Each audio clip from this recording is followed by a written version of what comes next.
So, last we left off with Wondrous Company and due west, opting to rein in a handful of missions and a nice kind of stacking of available tasks. Wondrous Company opted to make their way to Boston, subsequently getting a tour of Torrin's inheritance and his new position. Homie. Upon seeing that and meeting also his new business partner, as well as eventually meeting some of his other staff and personnel, and the most recent purchase under the Levencroft name and estate, dare I say, river battleship? A heavy ram?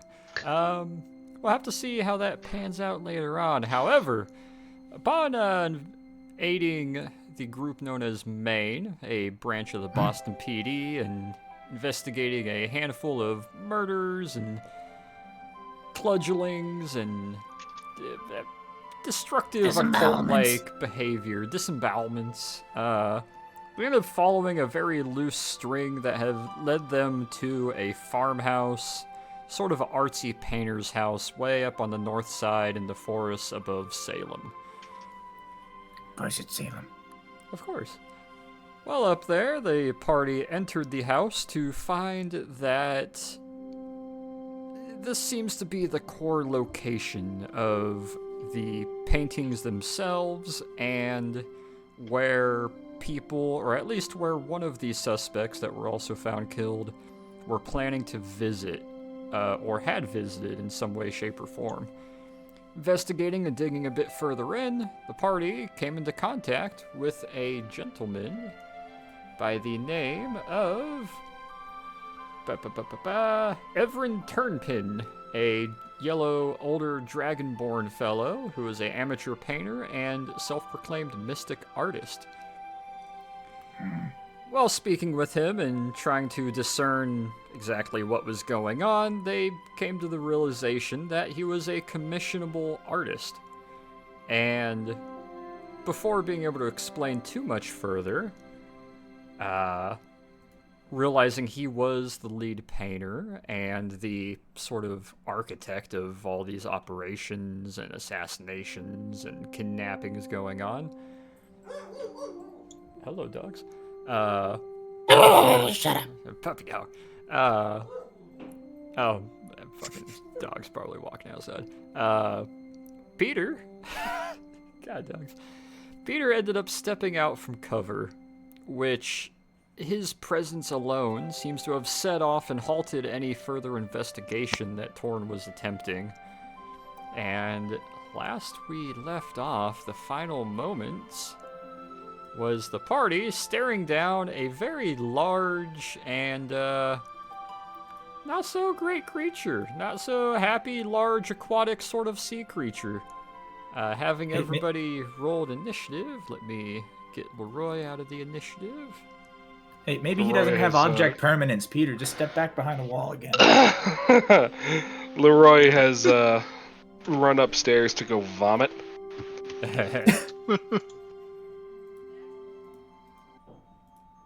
I'm just imagining homering back through the hedge, like.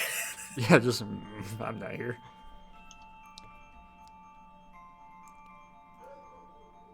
Fucking doggos. They just want to say hello. Hello. Alright. Last we left off with a turn order. Seems to be Hachu, Peter, Unknown Monster, Torn, and then Nikos with a whopping 4. You love to see it. Top of the turn order, how do we want to kick this off? This guy is classified as huge, which means he's about double the floor space that you are, Hachu, which is large. If you were to extend him out fully like a noodle, he's probably pushing upwards of 28 to 30 feet long. Peter, I can't help but feel that was a bad time. He needs to die. I mean, yes, I agree, but I'm right.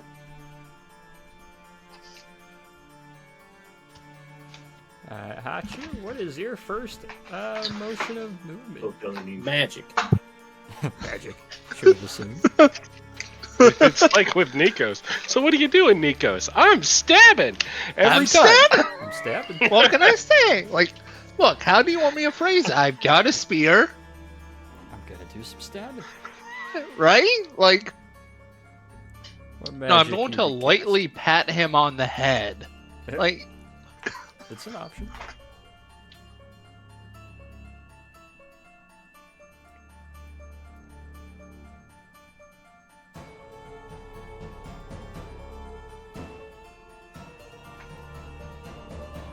That. Synaptic static. Static. Choose a point within range and cause psychic energy to explode. Each creature in a 20-foot radius sphere centered on that point must make an intelligence saving throw. Creature with intelligence score of 2 or lower can't be affected. Target takes 86 psychic damage on a failed save. Alright. First fucking roll of the day, I'm making a save. And it is a intelligence save. Alright. Get to make those with advantage. Fucking wizards. And he fails anyway. I didn't warm up my dice. Wow, I have to beat a 17. Alright. Yeah, he only rolled a 14. Good luck with that. Yeah. Alright, give me that 8d6 psychic as a sort of static flare kind of builds up, lets off that nice static cling pop in the middle of the room. It'll scatter some papers to all sides, and we'll see how much damage it does to the guy. Target has muddled thoughts for 1 minute. During that time, it rolls d6 and subtracts the number rolled from all its attack rolls and ability checks, as well as its con save. Jesus, okay. 25, not bad, not bad. Let me throw a befuddled symbol on there, and it rolls a d6 and subtracts the number rolled from all its attack rolls and ability checks for a whole minute. Okay. Intelligence saving throw at the end of each turn's ending the effect on itself. Alright, let's see what it's losing. That's not a d6. There's a d6. Alright. Help me remind me. -5 from every roll he has to make. Oh. And 25 damage. Good lord. Alright. Yeah, the Reaching static a point where cling, wizards become broken. A little bit. The static cling builds up and explodes outwards like a little flashbang going off. You see him reach up, clutch his head, kind of stagger to the side, and coil in on himself a little bit, letting out just this long, visceral roar. What else you got, you? Oh yeah, I forgot I can make a bonus roll. Or not bonus roll, but offhand. What about the dirty clothes? We're gonna do that later. You know, I always forget I could do this as a bonus action. Okay. The Aggie bag. Yeah. The backpack. I'm gonna cast this as a level 4. Why not? On myself. Spirit Shroud. I've got the charger. He's got the charger. 1 minute concentration bonus action. Call forth spirits of the dead, which fit around you for the spell's duration. Any attack you make deals 1d8 extra damage when you hit a creature within 10 feet of you. Just damage. Alright, yeah. As long as you maintain that concentration, you guys see a handful of kind of spectral, ghostly hands of different creatures and background and belongings start kind of crawling up from the ground and doing kind of a swirling motion around them in a protective manner. Getting real Hachu hours up in here. Alright, I think that's good to go. Any movement you want to take, Hachu, or? Yeah, kind of leave. Just spell and run. It is an action to No. flee, but if you want No. to move away further, you can. I'm gonna get back further. Yeah, it slithers on up and climbs over the little banister there and positions yourself. As we get to Piotr. You get to see the flashbang go off behind him and daze him, and then Hachu crawl his way up with a bunch of spectral hands over him.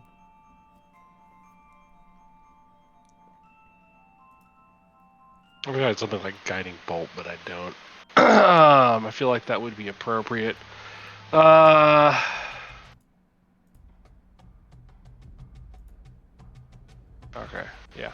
I guess when I stood up, I drew my sword, and I'm gonna aesthetically use it to cast Firebolt. Ah, alright.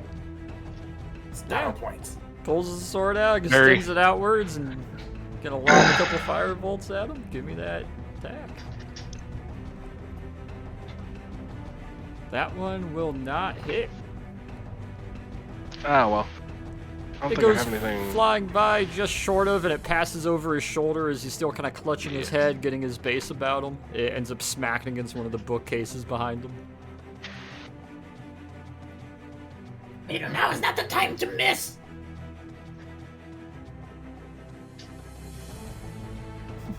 Hands literally shaking with anger. Duly noted. What else you got, Peter? I think that's it. Alright. Oh, actually, I should have been moved over to here. Ah, But- okay. Alrighty. We'll now pan around to good old Mr. Everin here.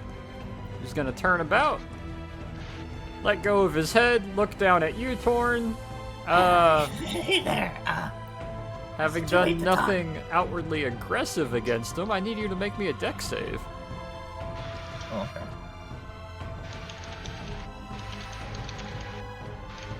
This is going to be an area of effect thing.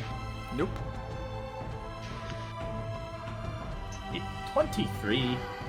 You keep yourself from getting bashed into the cupboard extra hard, as your back will be pressed up against it, and he'll just kind of use his weight to squish and push you aside very roughly, as he will slither and make his way up very quickly upon Peter, where he is going to hello. make his attacks. Hello, Nikos. Oh, all fucking like 7 of them. He's going to pop his action surge for this rest. First attack is a... Wait, I got a -5 from this, so that would be... Thought you might have just saved your ass. That's an 11, a 12, Miss. Miss. 12, and a Miss. 14. Miss. Damn. Yeah, all of those would have hit without that plus Thought or you minus saved 5. your fucking ass. Yeah, you bring your sword up and you're just parrying one set of claws, parry the other, another one tries to drop down on you, you sidestep it, and then you kind of bring your stomach in and dodge the fourth one. Bonus action, he's gonna try to fucking bite you. -5 from that, that is 11. Again, man, I'm rolling consistently shit. Miss. He tries No, to you're bite not you rolling as- consistently shit. All of those would have hit. His jaw opens up and kind of unhinges on the bottom in sort of a, one of those really deep sea fish with anglerfish. Kind of like a piranha and anglerfish. It unhinges, large serrated teeth show themselves and snap down in front of you like a bear trap going off, as you're able to narrowly avoid that one. Shit. I'm gonna make that save. Yeah. That's a 2. Okay. Torin, you're up. I'll have you know that's a -3. Technically, yep. How many rounds are in the Astra pistol again? I'm failing to remember. For some reason. Should be in your magazine counter. If not, think I I counted it believe it down is once and 6 forgot. plus 1. Yeah, Okay. it should be 6 plus 1. Seeing this sudden transgression, I think Thorin's going to push away, turn away from the wall, and for the first time since he's gotten it, he's going to unfurl, I suppose the word is hard to find a word for it. Uncoil the whip he had made back in Aleppo from the sort of holster. I need to figure out real words for this thing. On his right hip. Alright. That's I going to think be on the holster. action. Yeah, I guess holster is just it's weird. It's insulated. Sheath. Sort of, yeah. It'd be the holster. But I think holster sounds better Yeah, than it'd be, sheath. it'd be a So holster.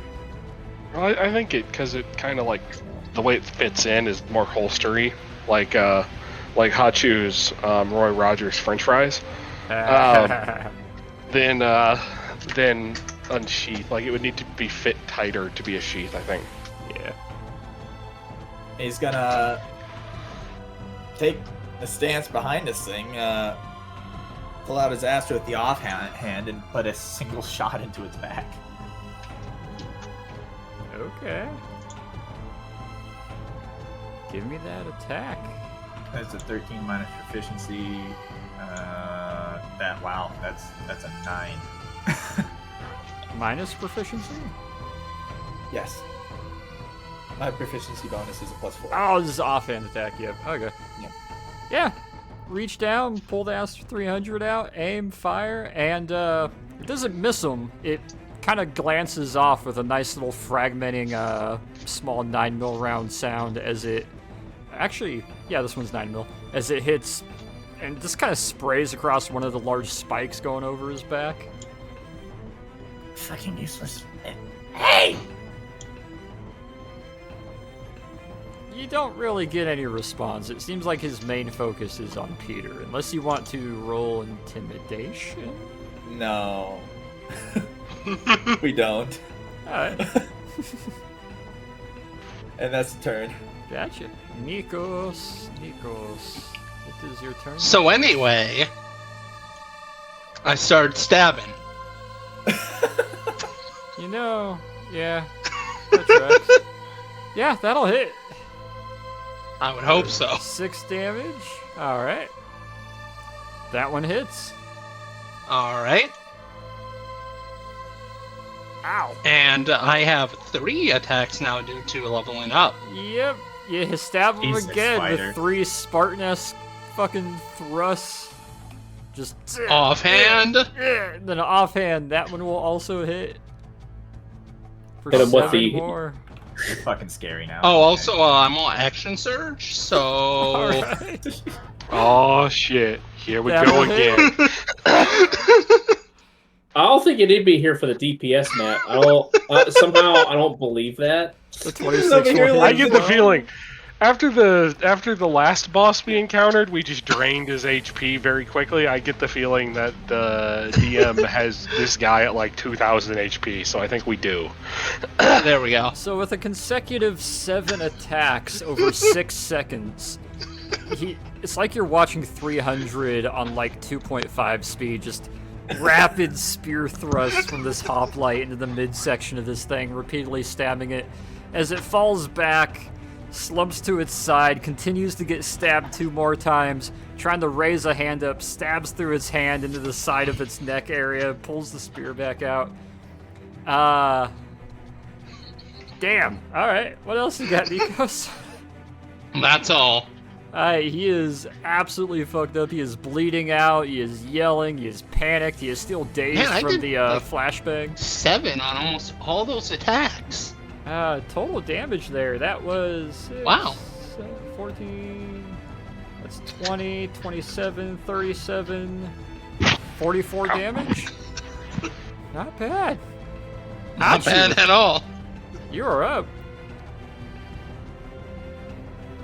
Okay, well,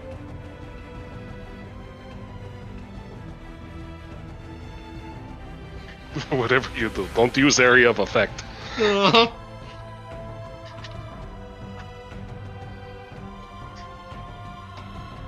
Fireball. Please no. I'll also cast this as a level. No, I'll just leave it as level 4 for this one. Alright. Throwing a level 4 spell at him. Damn. Alright, what do I gotta do to save against that? That. God, I can't click on it. Tapping Nightmares, the creature you can see within range and create an illusory manifestation of deepest sphere is visible only to that creature. Target must No, make no, a there's 2 wisdom Peters! saving throw. Alright, wisdom saving throw. It just, instead of creating a phantasmal version, he can just see Peter's guardian angel. Minusing 5 from that, he will definitely not pass. Give me the, oh, you already did the damage. 4d10, so that was, yeah, 24. Okay. You see this thing rear its head up, look over, focuses on Peter, but seems to kind of look past and through him for a moment, like it's looking at something towards the back right of the room. And after a moment, it starts to back up a little bit. It's getting really close to hitting you, Torin, as it's backing up haphazardly, bleeding, almost dragging itself. It looks up towards the ceiling, reaches up towards the ceiling before its arm goes limp, drops to its side. The entire beast then flops over as essentially everything within the skull cap looks like it had an M80 go off and just starts kind of pouring out of every head orifice possible. As Ew. the 1 HP that was remaining on him was well overdone by the 24 psychic damage of microwaving his brain in half a second. Well, hey, if he didn't, I mean, if he didn't fail the roll, that's his problem. So it's, like he's the one who made he failed the saving roll. So As combat will Huh. drop. Well, I thought that would be a much bigger threat than it was. What kind of magic circle is this, and did he collide up on the way through? Roll me perception. The hell was that? Some giant monster thing. Also, do I know what that is? At all? What? This guy. No idea what the magic circle, I'm sure. Actually, Magic Circle, you didn't need to roll very high for it. Upon closer inspection, realizing half of it has now been smudged and run through, it seems it was originally carved into the wood, and then it's since then been reused multiple times by different varying amounts of blood or material. It's been recast on multiple times. It's starting to wear, but his body dragging over it did smear it. However, you can recognize it's at least 2/3 of a Crucifix of the Golden Dawn. Okay. as it does. Not surprising. Not surprising at this point. Mm-hmm.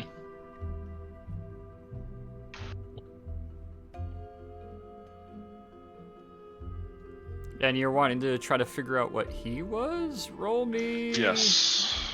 Roll me intelligence.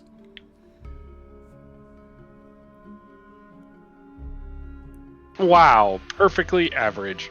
I'll DM you. Let me get a poke here.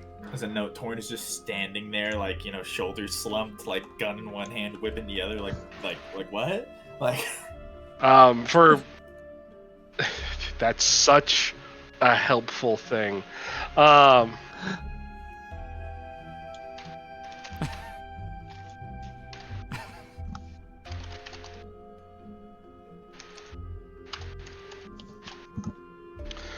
right.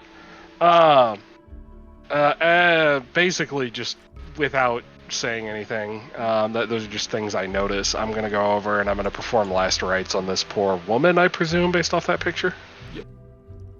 Alrighty, you go over, start performing last rites. Roll me religion.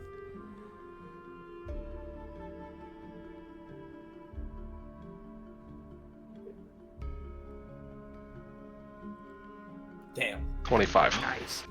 You can see where the soul is still technically bound to here. However, it seems to be trying to find a direction to necessarily go. As you start performing last rites, you're able to focus some of your magic and some of your focus into it. And very quickly, you're able to fully nullify the seal.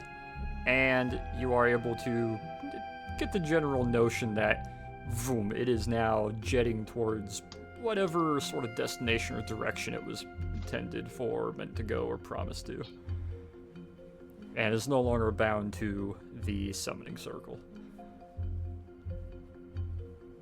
Hopefully that's an improvement on situation. I mean, not necessarily guaranteed in this universe.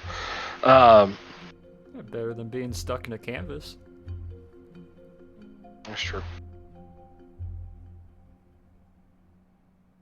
Is there anything in the items he has on the table?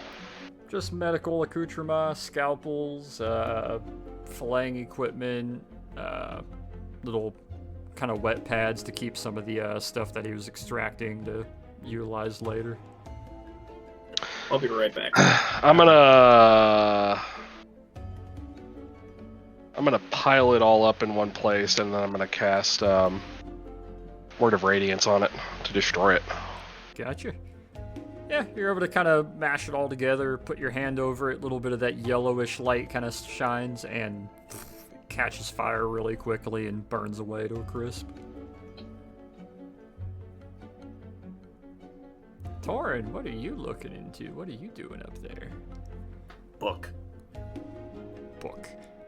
Alright, you try to read the book. I need you to roll me athletics.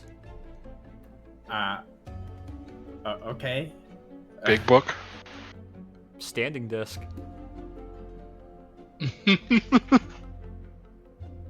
Yes, we can get on the standing desk. Yep. You're able to reach up, baby grabby hands to the bottom of the book, pull it towards the edge, and bring it down we're climbing to... up on the fucking table. We're not Oh, you're taking just the book climbing off up. the table. Alright.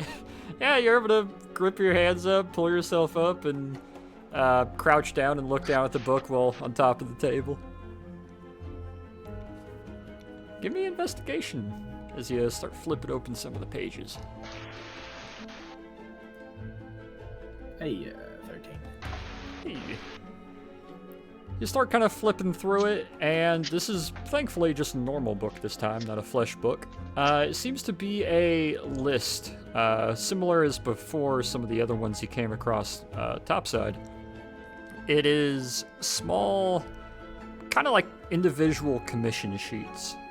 It'll be a name or two, it'll be a rough date or approximation, it'll be a little laundry list of parts of the body that will be required, sometimes other items, and then it will be a written statement of what information is seeking to be gathered or what the purpose of the commission is. And as you're So reading rough. through it, you start to realize some of them are asking where the family safe is, asking where the keys were left, asking if she ever loved me, asking if they were happy with this decision, asking if they are okay, asking if they can remarry. It seems to be a nice mixed list of commissioned reasons. Could I get an approximate number of how many of these there are? About 30 some odd, at least in this book. No, I can't help but feel that the Boston PD has been severely underreporting the number of cases associated with this, thing. What makes you say that? Because there's about 40 different, accounts in this ledger.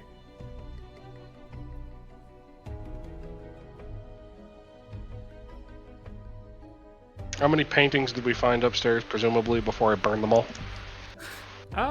Like 100 something, wasn't it? Aside from the books and some of the easels and some of the more freshly painted ones, you were looking at easily 80 or 90 some odd, if I'm not mistaken. I meant just the books.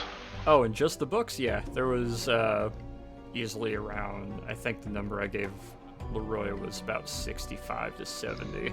And then just regular easels and paint boards that were still sitting around in corners and stuff made up about another 20. Nikos, what are you looking into, buddy?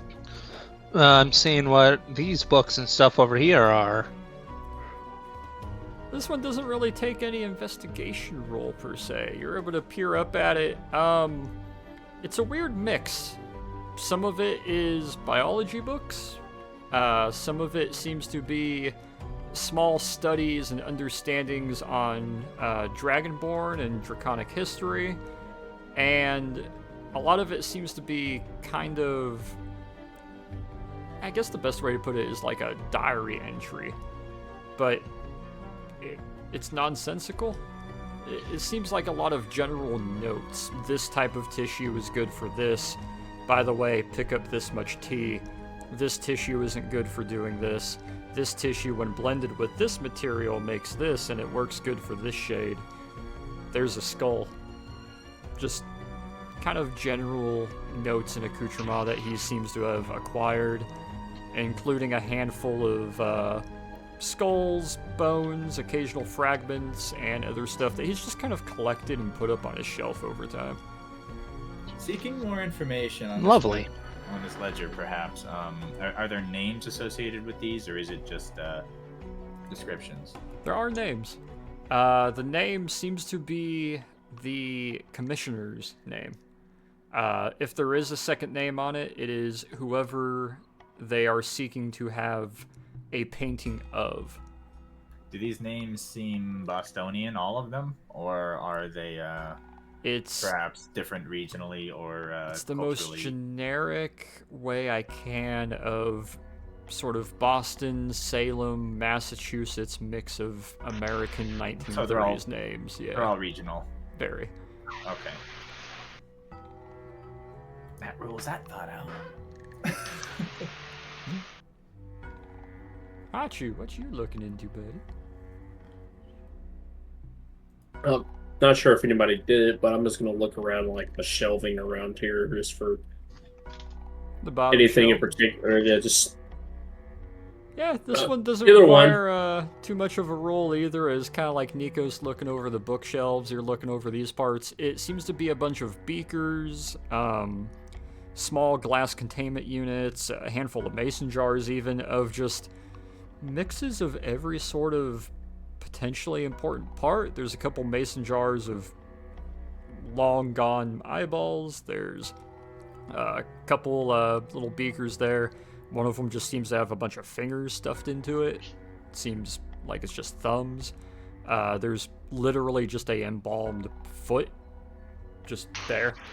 It seems to be his parts counter, for lack of better words. And then a handful of tools here and there, scalpels, filleting knives, things of that sort.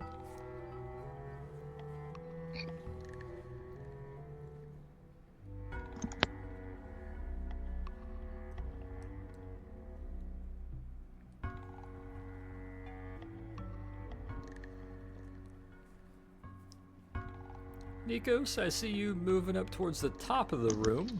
As you go stepping over there, there is a massive blackboard that seems to have two little stools next to it that have been used to step up and down and write on.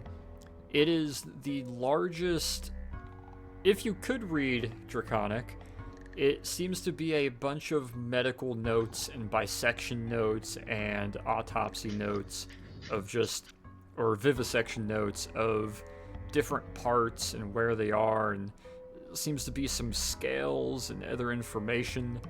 However, it doesn't seem to be exclusive to just one person. It seems like kind of giving himself like a quick board of reference to look over his shoulder while doing his work.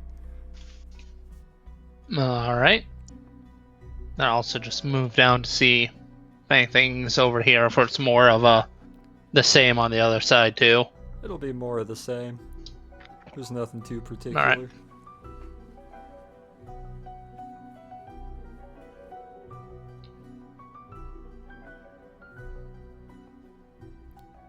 He was wearing clothes before he transformed. He was. He They was. are currently in shreds, laying where he was standing. Right, Torn's examining those pockets, fucking Are trinkets. are you paying any attention to Peter as you come past him? No, he's intentionally not making eye contact. Okay. Give me an investigation, Tor. 15.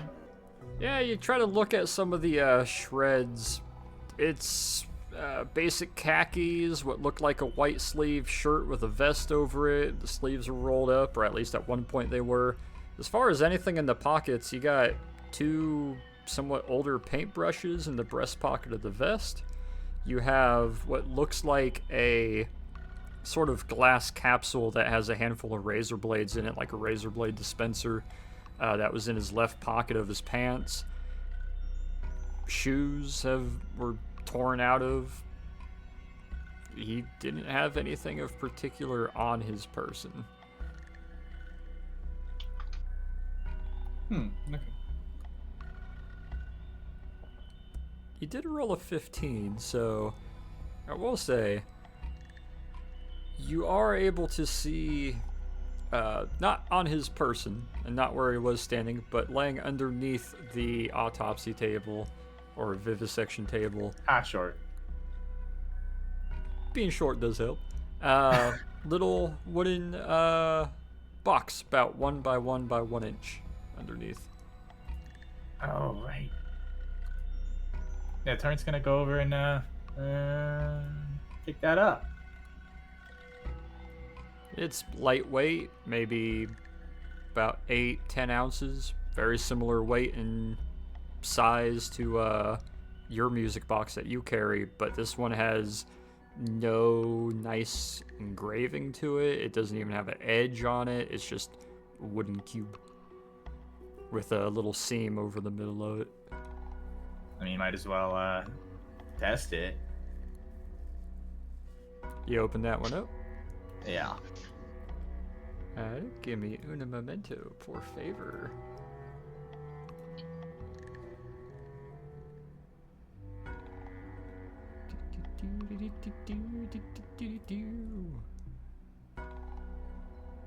You know Torrent opens things.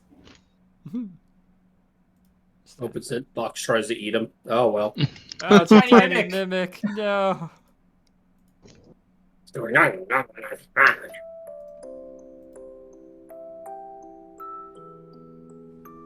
Okay. Okay. It's another soul box, Hmm. I guess.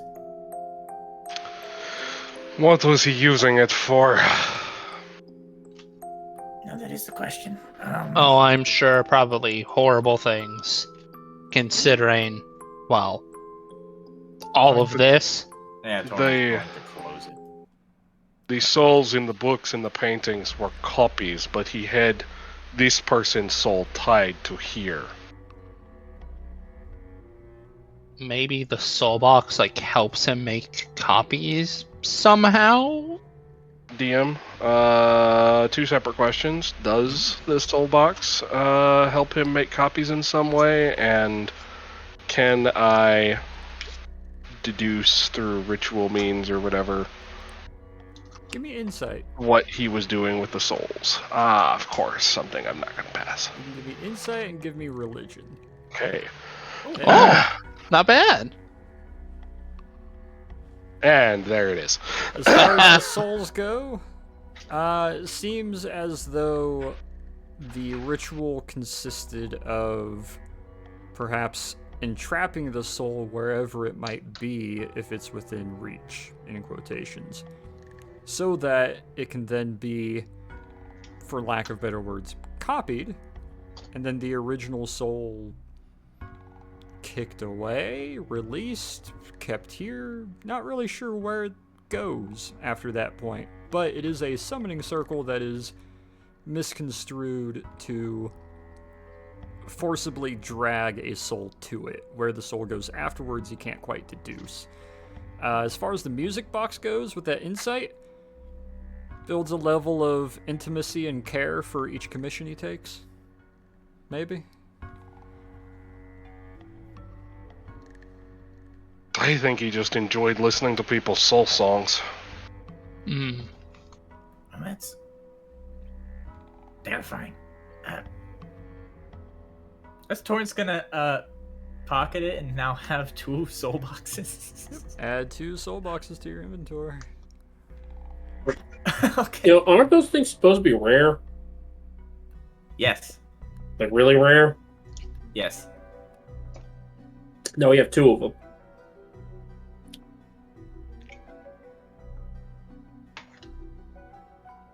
I mean, we do have a bunch of other magical items, so I guess it's par for course at that point.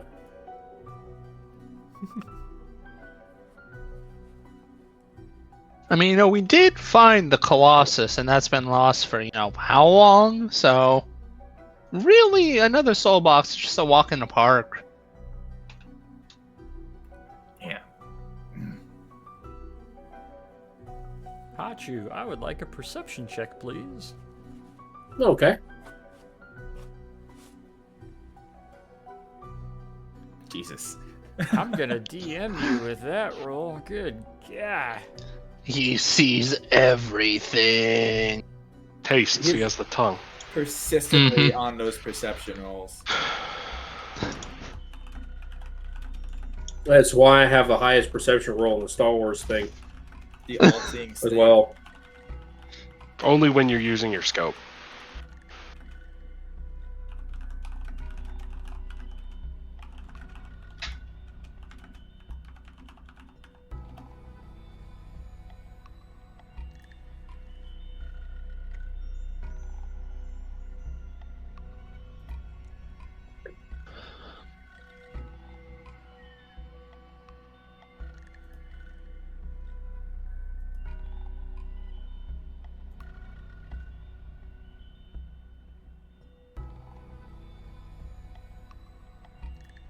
I really would have liked to get a little bit more information out of him. No, I could not let this go on for a second longer. Trapping this poor woman's soul here so he could do... At best, clone it and then do something else with it. Yes, I agree, it's terrible, but a few more seconds would have led us into a lot more information, which we are desperately in need of.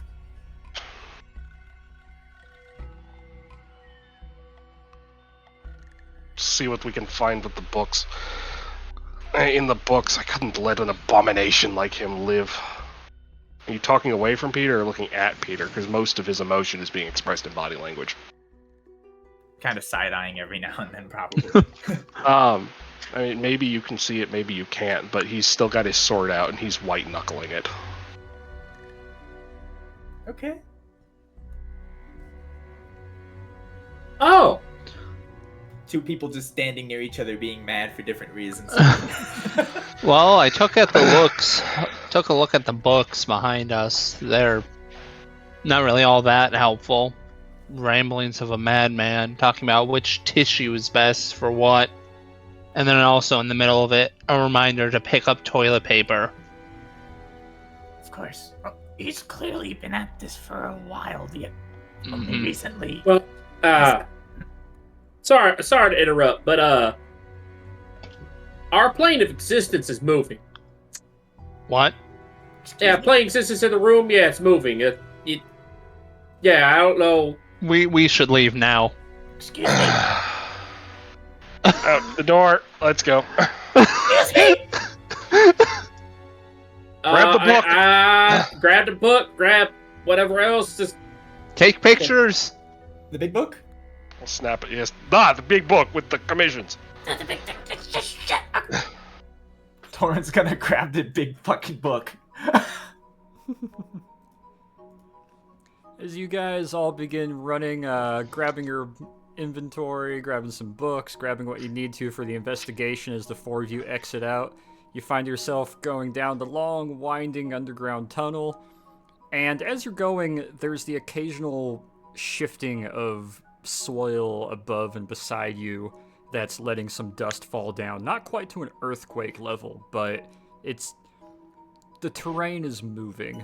As you all get to the bottom of that ladder, start making your way and snaking up the ladder, and finding yourselves back at the interior of the house. Let's get back to the car outside the magic field. Yep. Still moving. Are we still not too loud? I don't. no. Just keep going. Just keep going. I'll grab don't- random. I'll grab the list of commissions he had over here and keep running. Add that to For your reference. inventory. Torrent is running with this big-ass book above his head like a pallet. Just like fucking two hands. As you're grabbing those books and the information, you're running forward. Who's the first one to the door? I'm assuming Nikos? Sure. Alrighty. Nikos, roll your perception. Got it.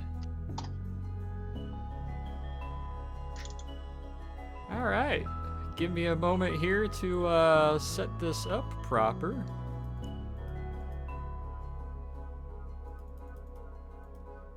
And let me scroll on down here. Let me move him, because he is not with us at the moment. He got out at the right fucking time. Yeah.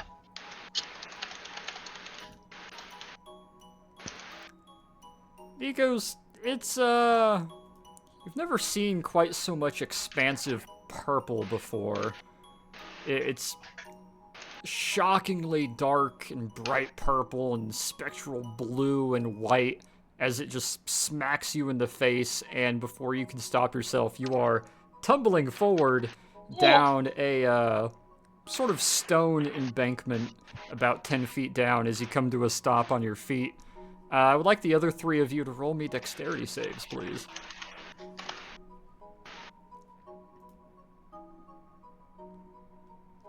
All right, I've got a 26. I'm Ooh. calling this. Torin fucking flips the book over and 11. I'm going to get below 20. And Hachu, dex save.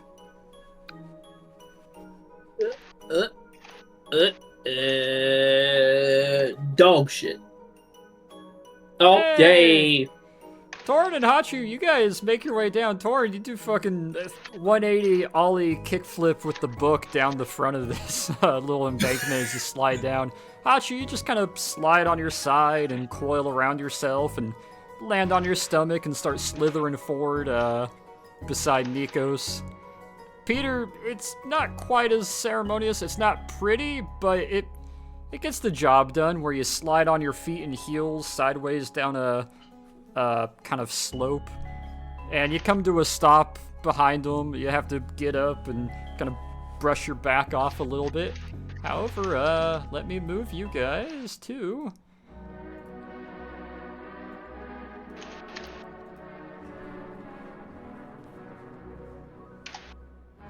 immediately you are assaulted by purples and blues and blacks and grays. There are entire cosmic clouds in the distance that are as close as actual clouds would be, should there be any actual semblance of atmosphere or gravity here.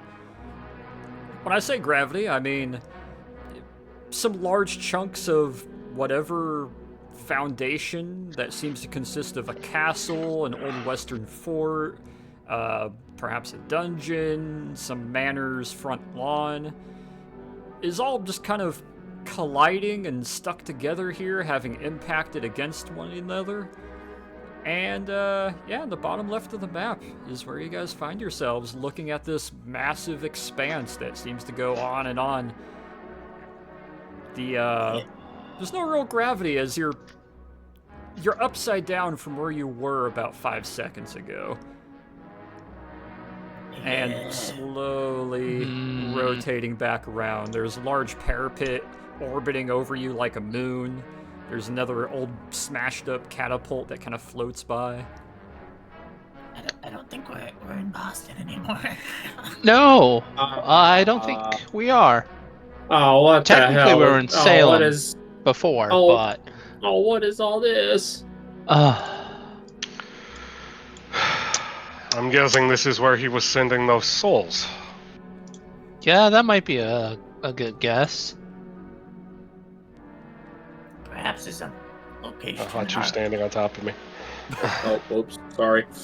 Perhaps his location in the world was perhaps tied to himself, and once we severed his link to our mortal realm, perhaps it was broken and his place of residence drifted into this.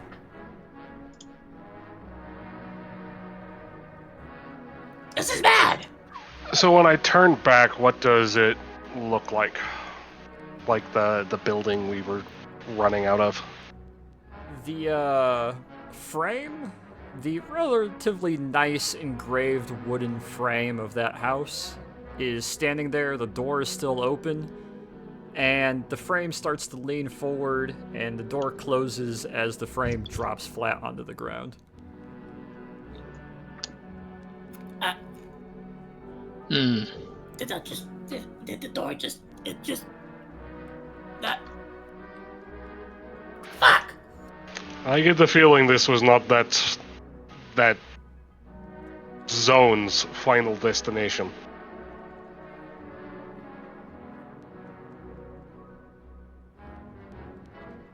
I mean, it's not terrible here. It's a bit disconcerting, but it's not. Does this roadway, bridge lead anywhere? Give me investigation. As you kind of binocular a hand and look out, it's almost kind of bright to look outwards too far or focus on anything that's not nearby you. There you go. Yeah.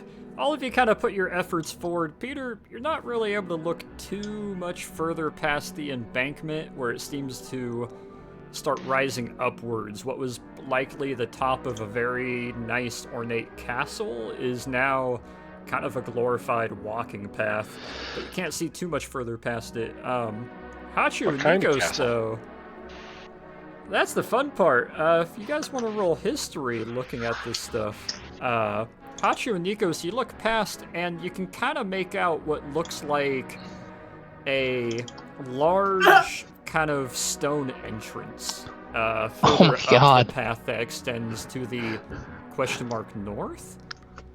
Entrance to some sort of courtyard or gatehouse of some sort. Torin and Nikos and Peter, damn, those history checks. Is Peter it already enough? rolled high enough, but the 32, I'll just say it openly and out loud, you guys, it's not super hard to tell, but kind of looking collectively, you find a mixture of what seems to be around mid to early 1800s, kind of a very, very late Renaissance sort of brickwork that would suggest maybe Venice, northern Italy. You see a castle that you could swear 2 of the towers from it are specifically from Neuschwanstein in Germany. You can see a very evident chunk of what is likely Southern German or Bavarian architecture.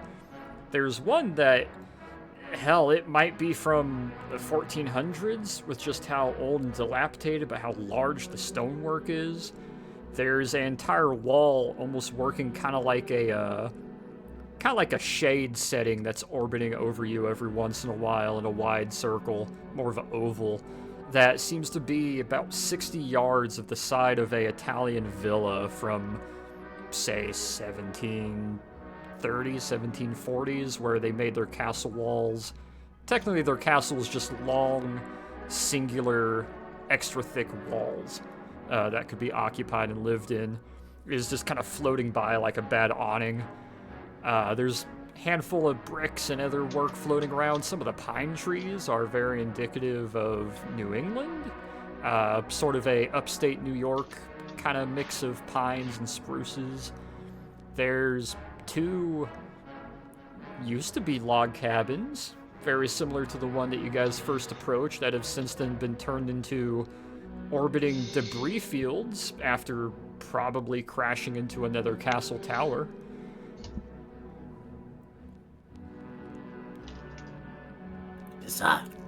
What the heck is this place?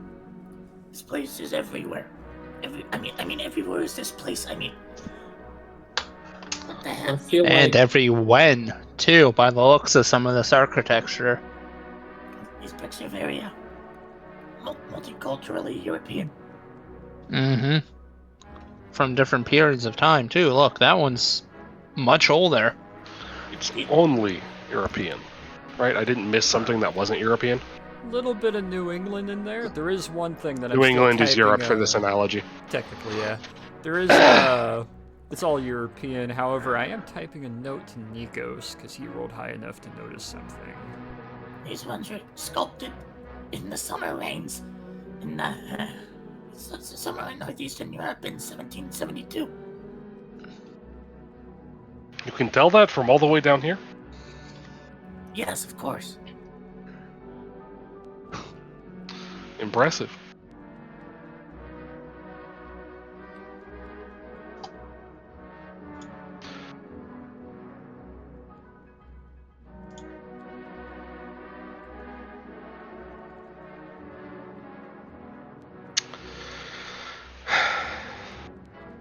This is very clearly not our realm, right? Well, the stuff in it is. As far as this realm, none of you are really technically educated or have any backing as to the other realms and planes, do you? Or if someone thinks they do have sort of an ability with that, roll me intelligence. Wait. Look at that chunk there. That's too soaked. That's like Telshine design for underwater. I mean, I might. Like, I could. Dealing with all the religious stuff, I might be able to get something out of it. Nope. Yeah, roll me, yeah, neither of you are really able to tell what realm or plane this is, and as you're thinking this over, you see Nico's point over in the top right of the lower section that you guys are currently at. There's sort of a gatehouse design that's very waterlogged and has some old seaweed hanging from it. Alright, knows underwater too. Telshines are, for all intents and purposes, European.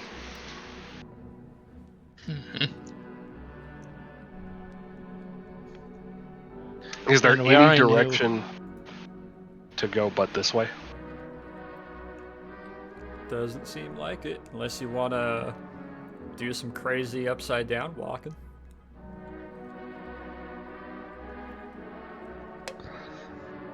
I think for now we'll avoid that.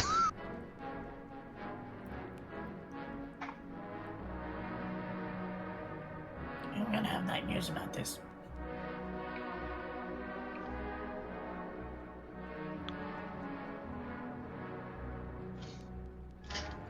That trumpet is off key. That's another fun thing. There is the Oh, is odd the music- echoes of a trumpet floating from somewhere among the ruins. Oh God. The music is real! Yeah, What's it's up? not just a set piece. That's there. Wait. Wait, you hear the trumpet, right? Uh-huh. Yeah. It's Apparently I off do. key. Man, this place just gets better and better. Phantasmal music now.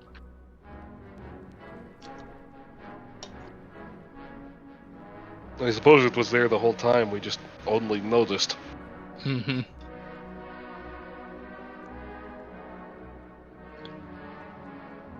Torn's gonna experiment. Ooh. That smoking pipe he got that he never got the tobacco for. He's gonna take it out of his pocket and just chuck it. Which direction? On the map, I said northeast-ish, maybe at about 25 degrees. Alright. 25-degree elevation from where you're currently standing. Yeah. So, Uh, it looks like the pipe, after about a foot, is flying in sort of a corkscrew. As it flies forward, it looks like it's starting to enter sort of a spiral cone as it gets slowly further and further away from you. However, roll me perception, all of you, as you look at the pipe as it's spiraling away in a wider cone each time. What am I seeing? Sir Isaac Newton, what is this? So, really wrap your head around, thankfully all of you guys are smart enough to tell. The pipe is moving straight, unbothered by the lack of wind or gravity or anything else. The platform you are on is spinning in that wide corkscrew motion. The only thing on a constant straight path is the pipe as it leaves your sort of mass of different stone and tile and castle working and eventually just disappears into the big purple expanse. The pipe didn't fly random. You guys are currently spinning at random around that pipe. An object in motion must stay in motion unless enacted on. But oh, we're spinning.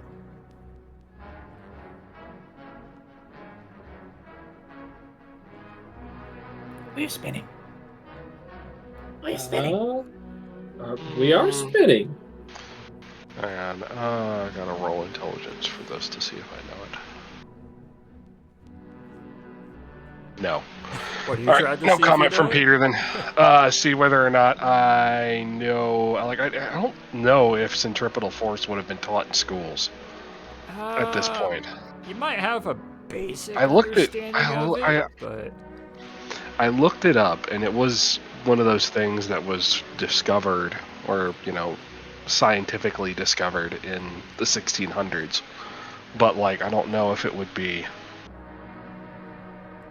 something that we would have learned in school, unless you were going for a specific physics degree or something. I would say our physicist and alchemical expert and artillerist would probably be able to ID that instantly. But among the four of you, at least, you had to stare at the pipe for a moment to realize what exactly was going on. And as far as the math of it, I was trying to realize that it was spinning, so we would stay stuck to it.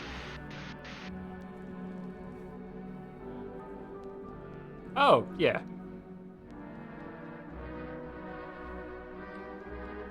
So, At least Either way, I rolled a assumedly, 7. if it's exclusively space and gravity involved. But then again, you've never seen the sky ever be purple or have weirdly fast-moving constellations. So wait, just to be clear on this, there is gravity, or at least simulated gravity, on the ground where we're standing. There's, Seems to be.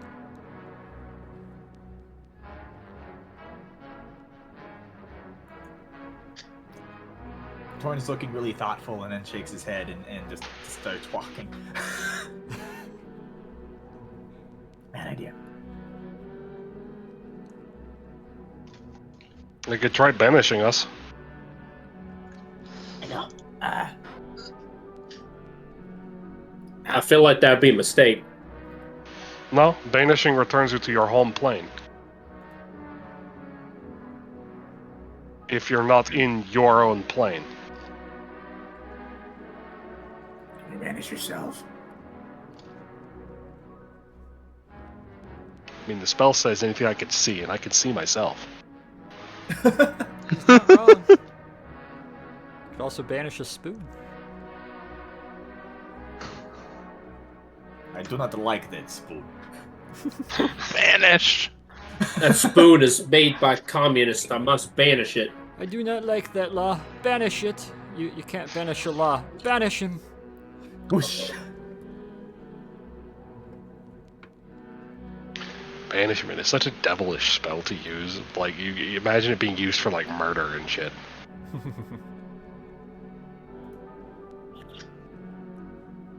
Would never be any evidence. How big is this crack? Big, just small enough that you're able to step over the top of it, but there is the occasional shifting. Where that crack is where the next platform starts to raise up at about 6 degrees. However, as you step over that crack onto the next part, you're not stepping up, you're just changing your new flat plane to where now the one behind you is the one going about 6 degrees upwards. Peter's finally going to sheath his sword.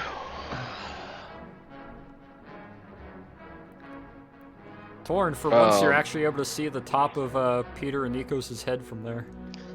This is For very once. disconcerting in a completely different way from the way it was. Such Yeah. a necessary comment. This is a practical application of the forces of gravity exerted on. This is. Are we on a wheel? If a wheel spun like a balloon Are we- in between 20 are we different on- fans. Are we on a Halo? Are we on a ring world No? esque thing? Not literally a ring world, Well, but if you is look- it a ring that we're on the inside of? If you look directly above you, you do see an occasional, that chunk of the Italian-style villa that flies overhead opposite of you, but it seems to be spinning faster than a lot of other things, and there's no real clockwork rotation to it. Okay. every once in a while, there's like a tower or two that might bump into each other and knock a few stones off, and then just continue this weird rotating sort of motion that it's taking. Judging by the pipe, there's no such thing as X, Y, and Z. You are spinning on 16 different like planes and directions completely just emptily. I have a history question. Yes. A lot of these historical structures located around, are these perhaps copies of existing structures that exist in our plane, or are these structures that no longer exist in our plane or were once rumored to? Roll me history. Hey, a 14. Jesus. The most notable tower that you can recognize is the tallest tower of Neuschwanstein Castle. It does very much exist in Germany in your world. Okay. Oh god, this is the remains of the world we blew up in that one shot. That would actually be really funny. Well, I suppose we walk down the creepy floating bridge in the middle of nothing and everything, and it just, I'm gonna lose my mind. That's assuming we haven't already lost it. Still here. Cut back to the party, all just drooling on the fucking floor. As you step forward, Torn, you expect to have to like step upwards, and you only do for the first step. And as you bring your left foot up to the right one, now the platform behind you is the elevated one, and you are once again on a flat, like, level. Oh god. Oh, Asgrath. Oh god, this is... I told you it was very disconcerting. Owen's gonna step back and forth like a couple of times, like trying to process. Give me a Constitution save. 20. Not you can banish people, though. You can tell if you keep doing this, your equilibrium might get a little fucked up, because your brain is running an extra quarter of a hamster wheel to, like, account for the fact that you're not having the lean as you go between these two different 6-degree pitches. Should get advantage on that because Torin can fly airplanes. That might be what's actually saving you here. He's learned how to ignore his inner ear. What you doing, Hachi? Well, I guess I'm just gonna go up there and join him, but like I don't know what. I mean, yeah, I do have banishments. I could banish myself back there, but I don't know if that's gonna cause problems or not. I mean, the simple solution to that would be to banish someone and then end the banishment early before it becomes permanent. There is an intelligent design here. In all of this chaos, there is a preserved walkway to somewhere. This is meant to be traversed.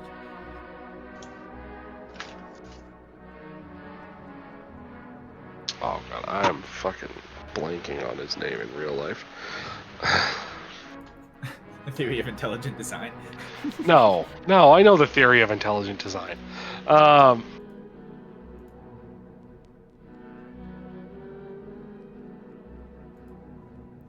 Does this look like Asgarath's realm?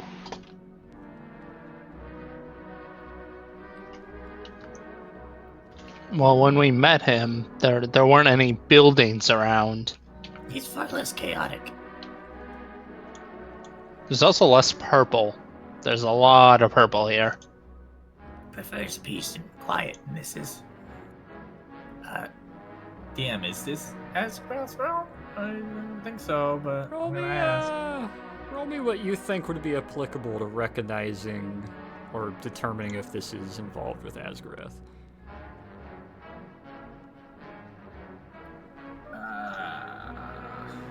say maybe intelligence or perhaps history.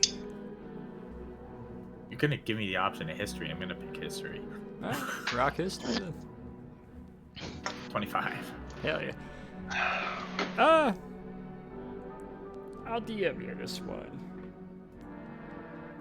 While he's thinking, can we continue walking along the path as a group? Yeah. Torrance just kind of standing there with the YouTube loading bar on his forehead.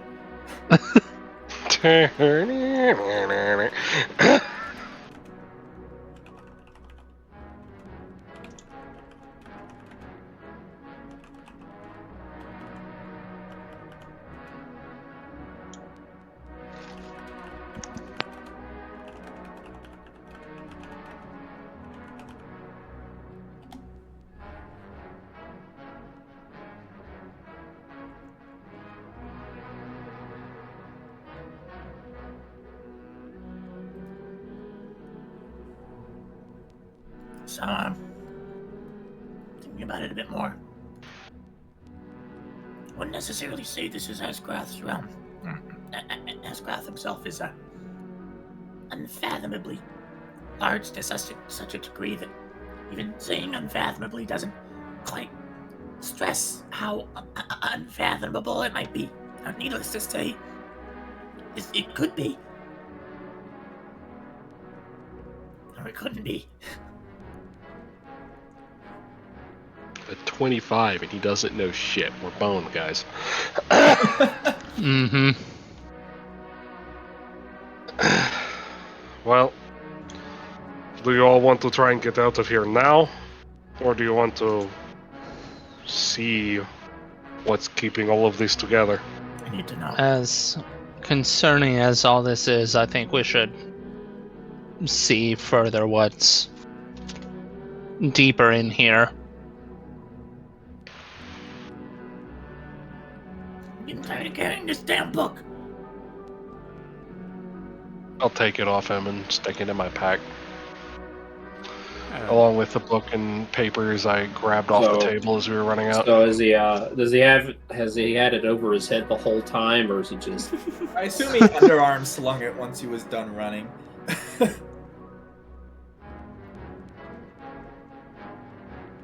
Yeah, you'll be able to stuff all that in your pack, Peter, and if you want to add that to your inventory for now, as you take the load out of his hands. As you guys continue walking forward, you come across another crack that the current plane that you're walking on now, the crack seems to go to another piece that drops down about 5 to 6 degrees. As ahead of you, allow me to reveal said area.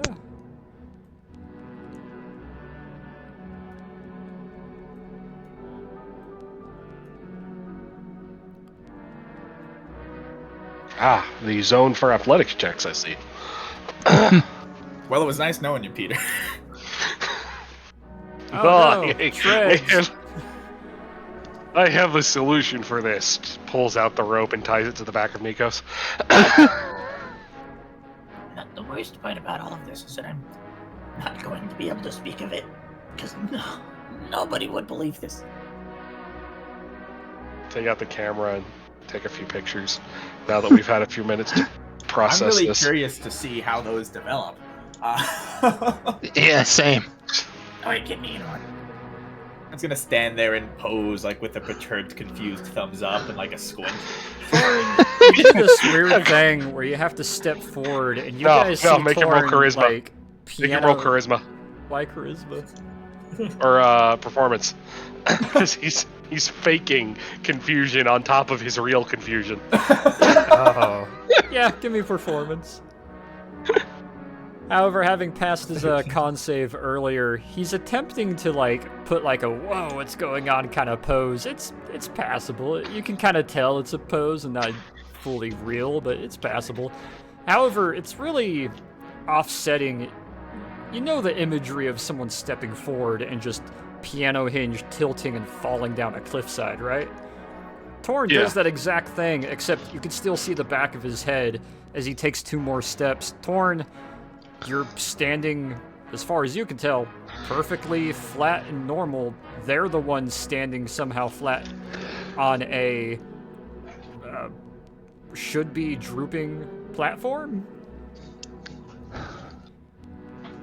Peter, you take a longer step and reach as you're having to angle your foot a bit more, and as you pull yourself over that threshold, you are standing up straight. Torin is going to move his Astra, move the magazine, pop a bullet out of it, and toss it about 2 feet up into the air with the intention of catching it again.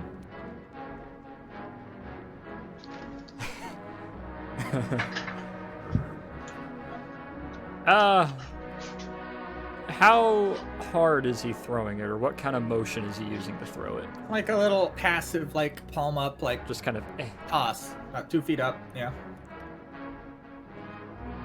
Well, you don't really have to roll anything for this to catch it, because it goes up, and then it slows down, continues rising up, slowly starts dropping down, and as it's slowly dropping back down towards your hand, it makes a curly Q motion, and then it slowly enters its own... You know how the Earth spins, and the moon also spins, rotating around the Earth? There's a second invisible bullet that your bullet is now spinning and rotating around your muzzle. Huh. I'm gonna take out a cigarette from the 100 I carry in my pack because one carton per day of rations. I'm using cigarettes as flashlights. I was actually just gonna hold it out straight, palm up, and let it go.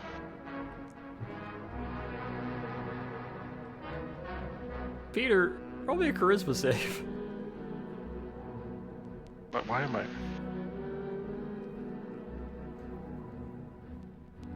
12.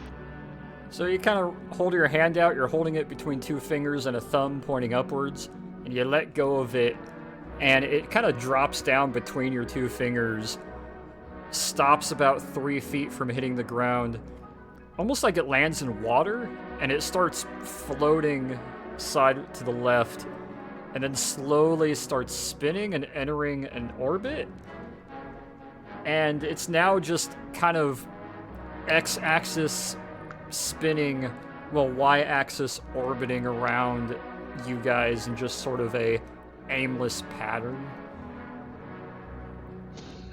I don't think we should do any jumping. That dexterity check was to catch the cigarette.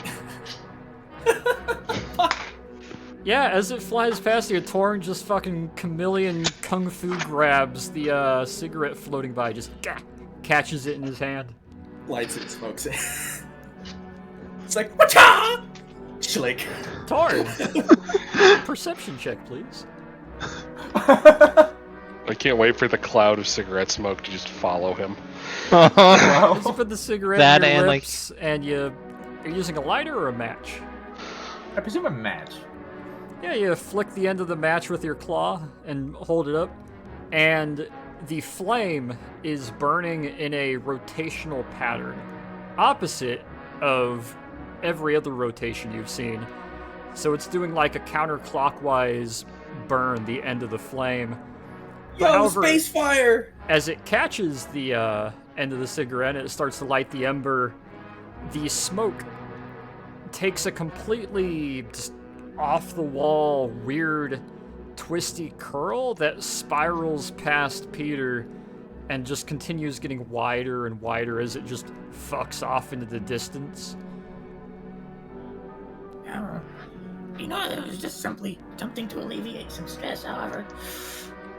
This is a very useful experiment, I suppose.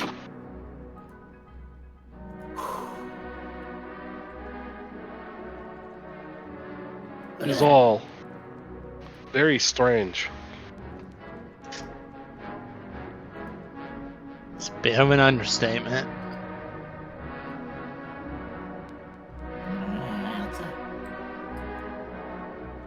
Did you just make did the music just get louder, DM? Did it? I don't know for sure. That's why I'm asking you. I also could have just Perception popped roll, my please. ears.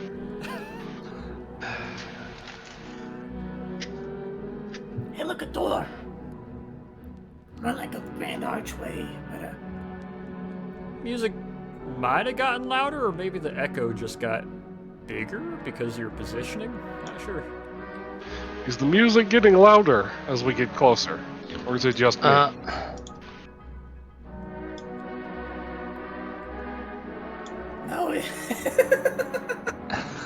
DM, is the music getting louder? Not only is the music getting louder, it's impossible to tell what direction it's coming from, and the slight pressure in your inner ear is getting a little bit denser. yes. Before we go any further and try and jump this gap, I got some rope. We should tie Nikos to Hachu and have them span the gap for the two of us. Amen. Alright, you remember that YouTube channel you found earlier, Soren? No, with the why are you bringing this up now? He just responded to me with skibbity riz riz. I hate you. I'm sorry, I just get this fucking notification in my screen. Okay.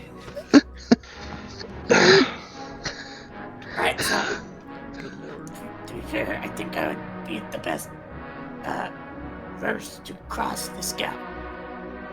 Well, I would agree with you. I think we need someone with mass on both sides to be able to handle the rest of us. Alright. You'll be able to span it easiest, but Nikos, I think, should be over there in case one of us on the rope falls and needs to be pulled in. Mm-hmm.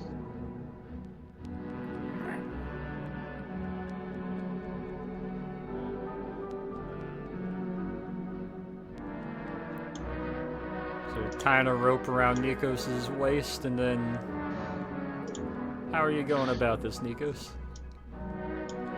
Hachu, do you think That's you a good can question. anchor the other end? Sure. I mean, I could just kind of stick to surfaces, but hey. Why don't you move closer here to the edge?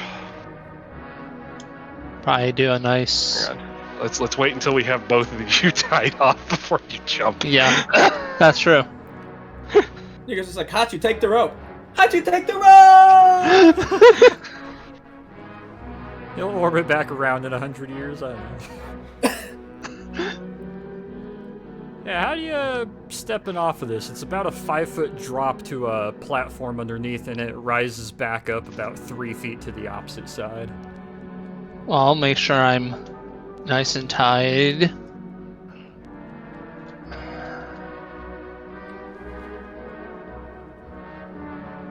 So I said it drops and then rises back up, so I'll probably try and go for the, like, rising back up part, trying to...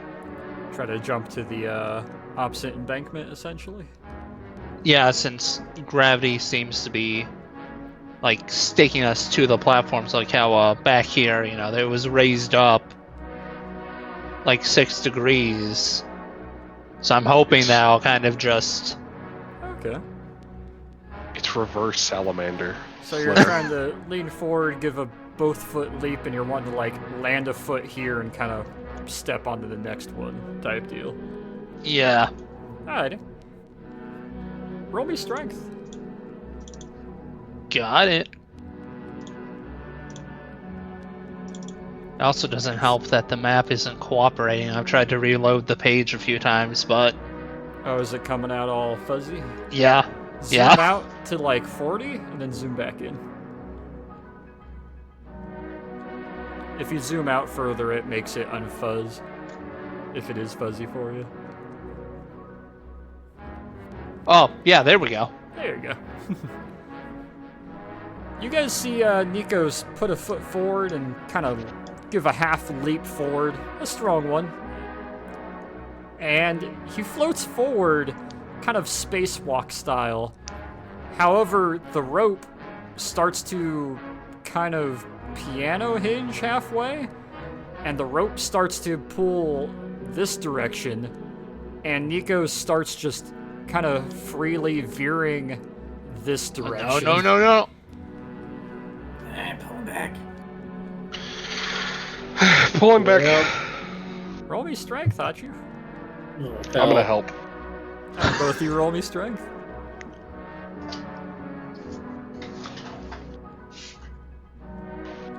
That's a save. That's not the right roll. Close enough. I'm pretty sure it's the same stat. Hey, both the guys with It one is. strength. That's a 31. Yeah. Nico's, it's not a violent tug, but it's kind of that gradual tug as you start to pendulum swing, and then you start finding gravity, in quotation, pulling you again, and he kind of does a wacky inflatable two-man pull back towards you guys as his feet land in front of you. Alright, that didn't work. So, how are we going to get across?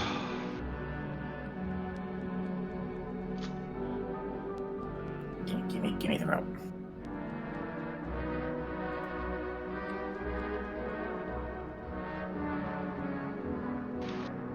You're taking the rope, Tor? Yes. Alright.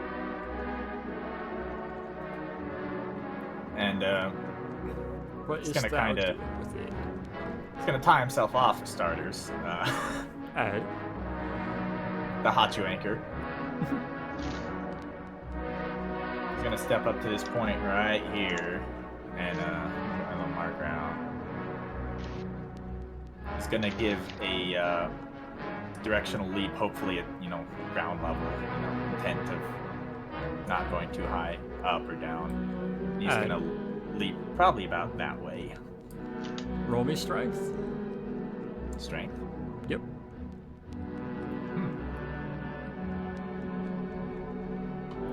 Oh no! Why is this strength?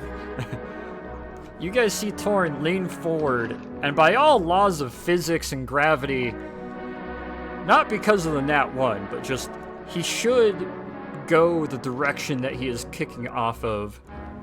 However, despite his legs going behind him as he goes forward, it only lasts about 2 inches before Torn is gaining altitude and going this direction. Well, that didn't work the way I. Pulling him back. Whoa, pull him back. I think about this makes any sense. Roll me strength, whoever's pulling him back. Oh, goodness. Here we go again. Peter is just a rope man today. Oh, thank goodness. Expert fireman crew tug you down, and you kind of do a swinging motion as you descend and land on your feet, really, really gently, considering the velocity that you're pulled down at. This is absolute nonsense. This is ridiculous. He's going again. How are you going about it? Same exact attempt. Alright. Torn runs past you guys with the rope. Roll me another strength. Try inverting your push like a subwoof camel pilot. I just inverted controls have nothing to do with what I'm trying to. What?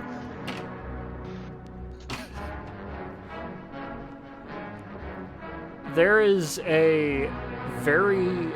You ever see someone who leans forward on the edge of a pool with the intent to leap out about 6 feet and dive into the pool to get distance? You ever see Yeah. them lean a little too far forward and they just torpedo themselves almost straight down?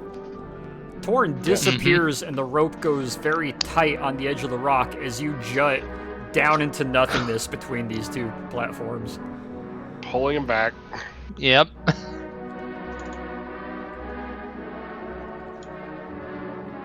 I keep pressing the wrong thing. I keep switching back and forth, pressing the wrong one. Torn, con save. You're getting to lose my patience. 15. You don't panic too much because you're pretty confident in your knot tying as you just kind of come to a sudden jolt and you're kind of hanging there, hands and legs kind of hanging downwards as you're pulled upwards. As they pull you back to the corner, you're able to clamber back up. Is there anything over here that I could perhaps lasso? There's some loose brick. There's a couple jutting angles and corners, possibly. Do you want to have another go, or should I try something else? Torin's gonna glare back at Peter and then jump again. Give me another strength. Why is it strength? I want to make an argument for acrobatics. Roll me acrobatics. Okay. Hell, roll me history if you want. The Immaterium doesn't care. I'm making you roll because the Immaterium's fun. 22. Torin lines up, takes a step back, 2 steps forward, leaps off the edge. Torin, actually, do it. No. Who's holding the rope currently? It's tied around Hachu. Are either of you got your hands on the rope, or is it just Hachu being the anchor? It's gonna be just... And Hachu, you're stuck to the ground right now, right? Yes. Hachu, roll me dex save. Oh, Oh, no. And that's how we killed 2 party members. It's 50 feet. Torin, you pushed off with the force of... Should say, be 50 feet from Hachu. No, from Torin's point of jumping. Okay. Shit. Torin, you kicked off with the force of, like, side-kicking a soccer ball towards a goal. But you're going forward at the force of, like, an old rocket. And Hachu, as you go to grab the rope, you get rope burn for the last 3 feet of rope as it runs between your hands. Torin, you will take 14 bludgeoning damage as you go head and horn first into the battlement over there. I don't have to, but I want to make a con save to stay conscious. Roll me con save, yeah. It's just fucking crack. 18. You keep conscious, but there's a tiny, barely noticeable divot in your left horn where you just smacked into this, and instead of hovering or floating backwards, your body just lands flat, and the rope just continues to lay on the ground as if there's no tension on it or anything. I made it across. Sorry, something came up in real life. Did the rope snap on Hachu? Nope. It's in He got his spear rope hands, although burn. it burnt his hands a little bit. The rope is currently just... Should have been tied around him. The rope is currently just dangling, kind of limply hanging down between the 2 spaces here, and it's just laying flat and not quite slack across the brickwork to Torn. Do you think you can hold on if one of us comes? Yes, of course. While I say that, I would like to... On Torin. Hey! Yeah, Torn, you regain 9 health. Your head doesn't have a bruise on the side of it anymore as you feel some of the religious magic healing overtake you. At least a little bit of it. I'm surprised that works here. That's good to know. He definitely is. Alright, who wants to go first? I'll yeah, hang cross on, let me- first, so I Let me can. actually put that in there before I actually move forward. There you go. Alrighty, Sam. I'll go across first, so I can help him hold for everyone else. How are you crossing? That's a great question. Carefully? Yeah, carefully. Are you holding onto the rope that we did for this Yeah. sole reason? Mm-hmm. So, Nikos, I need a con Roll save climb. from you. Alright. Con save. Nice! Let's go! Nikos looks like the first time a recruit ever goes across the slide for life, which is the long rope over the mud that you gotta wrap your leg around and pull yourself forward on. Nikos grabs the rope and starts pulling himself forward as you guys are holding the rope kind of slack. And his hands stay on it, but he starts doing a weird rotation around it. And then his foot slips, and then his left hand slips, and Nikos, you look like the most elaborate pole dancer spinning like a single propeller holding this rope. Nikos, I'm gonna cast Bless on these three. And I'm gonna stop say, showing Nikos, off! Just come over here! Nikos, calm down, grab the rope Trying. and keep going. All right. It's just fucking... Make me a athletics, Nikos. Athletics, all right. Much better.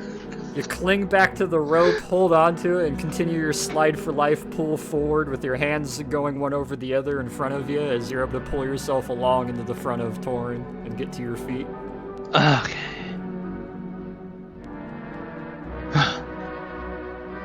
Torin grins up at him with a pair of broken glasses on his face.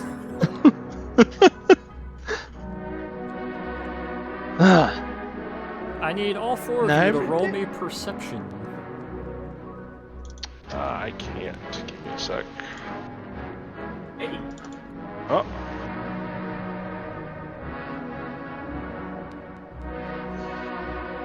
18, 20, alright. You know, you don't always have to show off, Nikos. That wasn't me showing off. Look like it. No, that was me spinning and nearly falling off Oh, into the endless void. you're fine.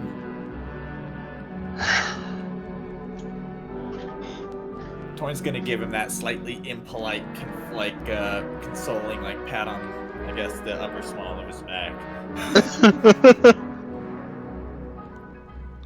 Yeah, Hachu and Peter, when you guys are available, perception rolls. Yeah, I'm sorry for the noise in the back. Oh, okay. Uh oh. Who did we lose? Well, sorry for the noise in the background. The air mattress is reflating right now. Well, I'm just gonna use Salamander Slither to go across, just down Well, and then back up. Before that, I need Wait a for perception roll. Peter Yeah. to Oh, go okay. across. Peter's crashing out, man. Yeah, Peter's Yeah, he, Discord crashed on him, so we'll give him a minute. But yeah, let's see that perception. Ooh, nat one. Right. Alright, perfect. Nice. Yeah, we'll wait for Peter to get back. We'll see what his role is. Is he with us? Is Can you hear me? Peter in the room? There he is. Yes. Hey. what was the roll again? Perception.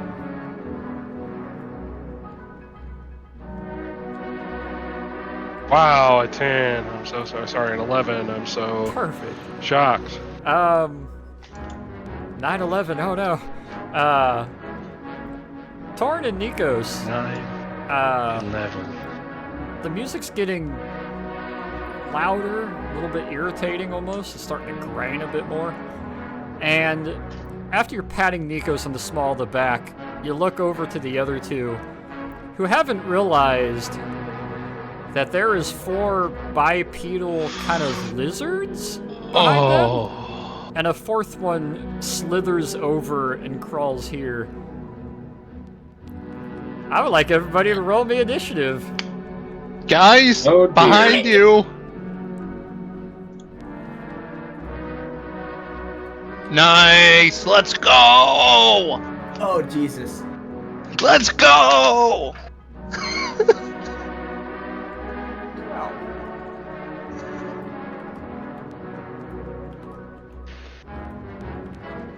Hachu, I'm going to grab you, and we're going to jump for it.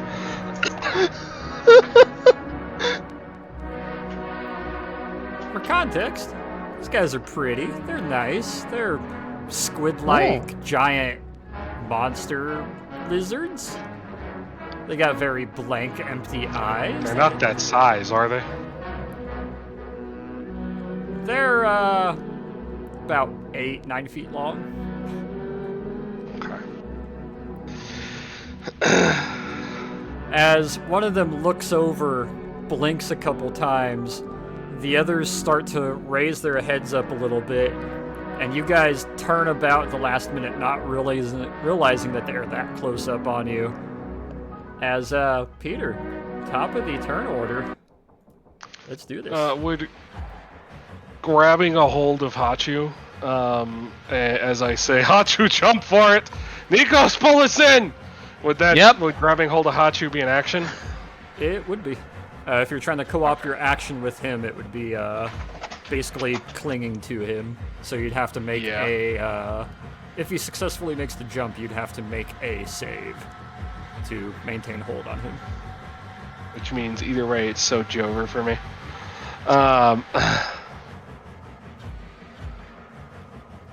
Yeah, I don't think I have any... Oh no, is this guy within arm's reach of me? Just barely. As a bonus action, can I cast light on his face?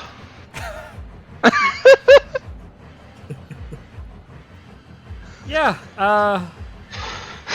what would be the... to try to plant it on him? Let's say, Whatever an unarmed strike is, I presume. But I suppose it's easier because I'm just trying to touch him. I don't need to, like, apply force. roll me dexterity. And then we'll add your proficiency to it.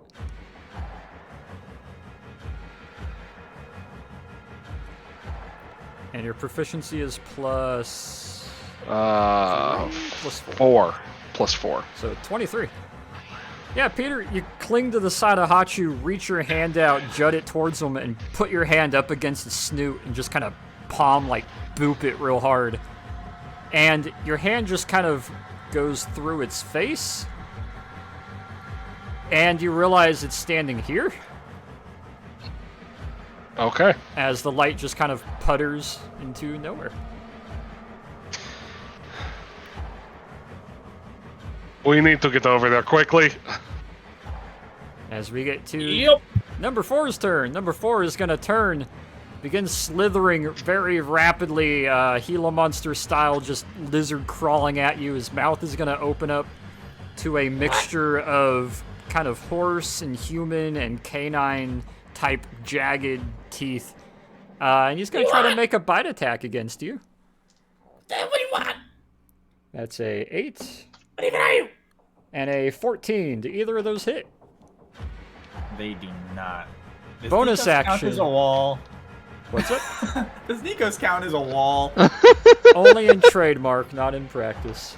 But his breastplate is so Sorry. hard. As he tries to snap at you twice and you wiggle to the side and dodge it, in that moment that you're dodging it, you're blinking. He didn't approach from that angle. He actually approached from... the stream. Oh, all good. I got it up. Approaches from Oh, this you did? angle. Okay. And is going to attack. Using his bonus action to redo his attack. Say 7. And a 4. He tries to snap at you twice more from the other side, and you quickly sidestep to the out of the way of it as he tries to bite you. Hachu, your turn.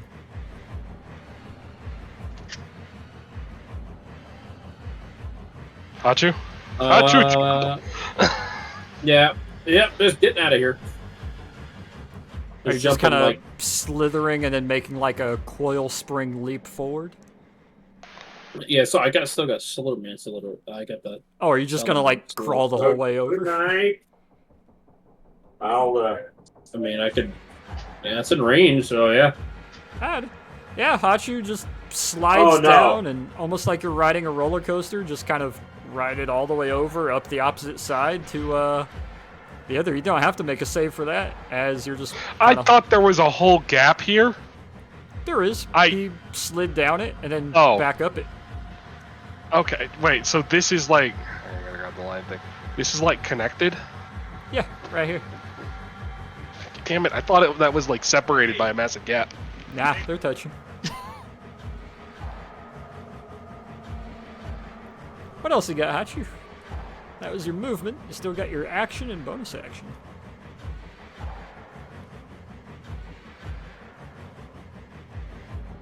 I know they probably can go through this or something. I'm just gonna put a wall of fire. Make sure I'm making the right. Is that the right one? Yeah. Like about across here-ish. They probably can go through that somehow because they're magically being something. Let me Well, draw magic's the little best counter to flame magic, wall isn't it? As it goes from there to there. Those blocks will go up in a nice little wall of flames as it just kind of upwards and is continually roaring. However, every single point of flame looks like a sea anemone in the angle that it's choosing to go along this wall of flame.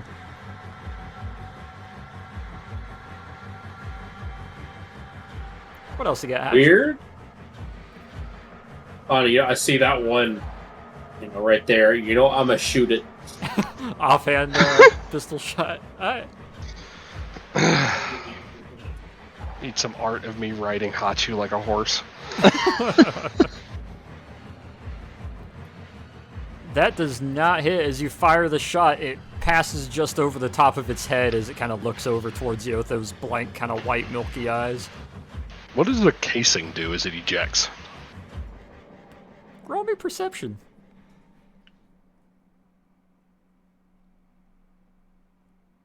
Nope.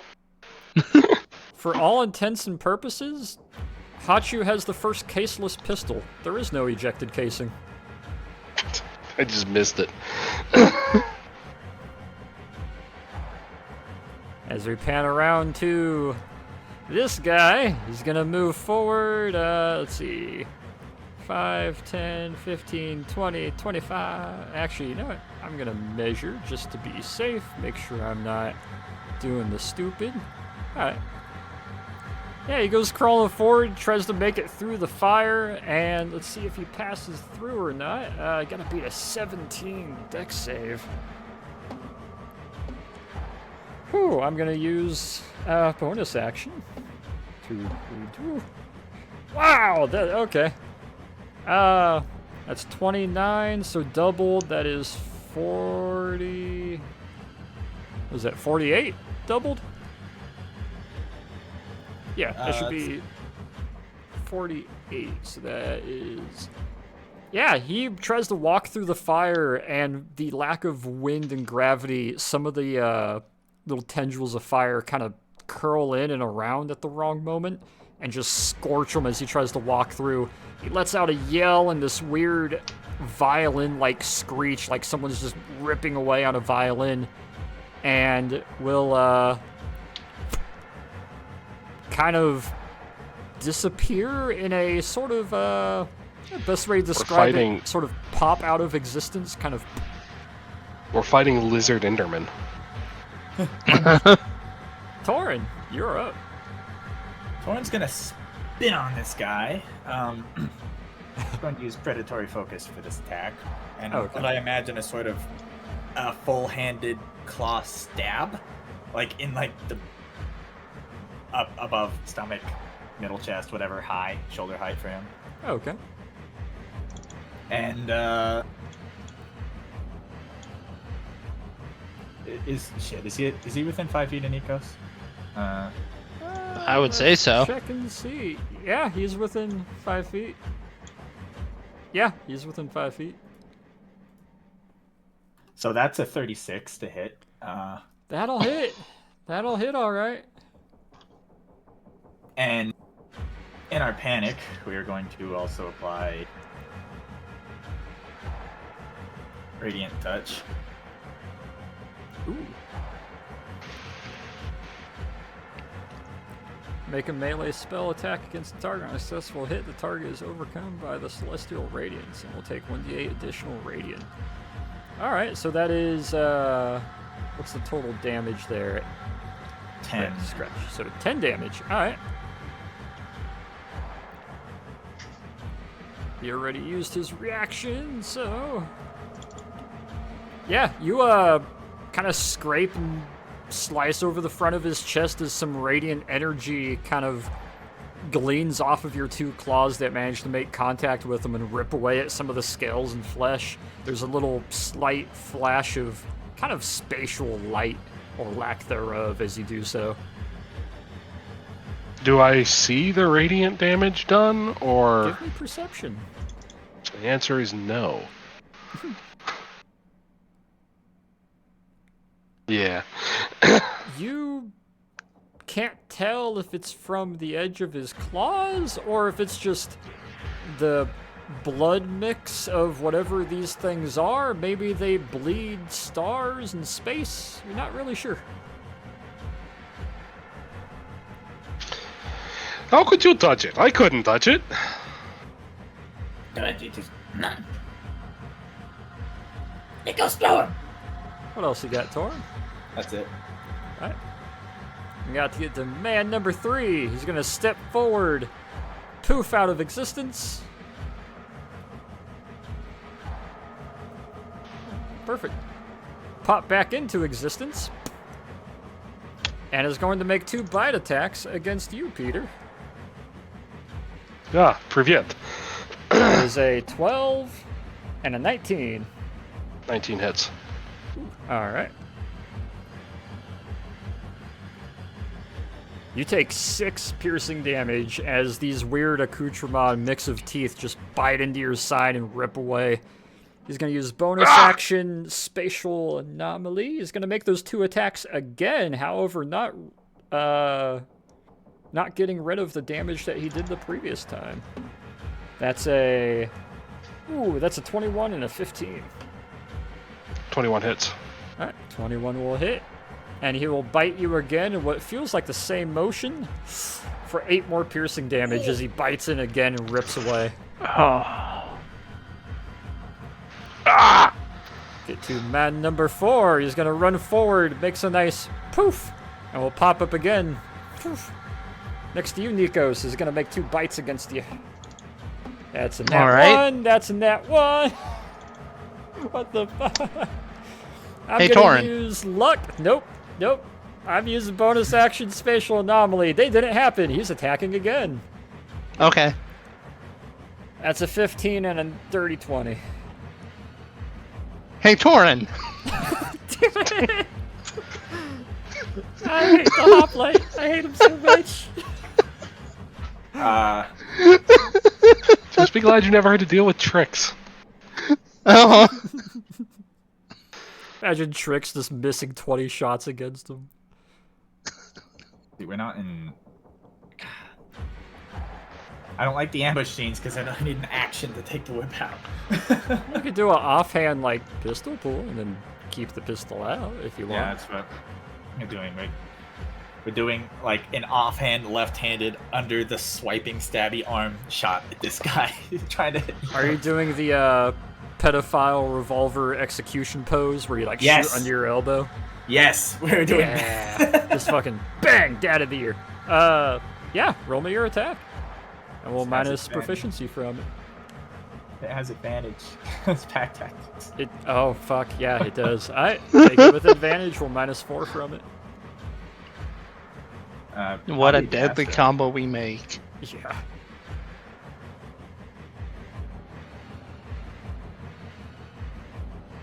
A 20. That'll hit.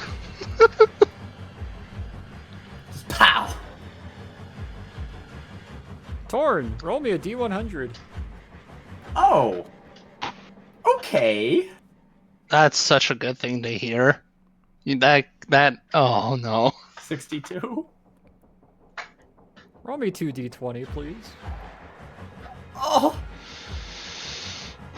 22. I'm sorry, Nikos. You shoot at the one there. The bullet somehow hits this guy, and he will take 27 damage.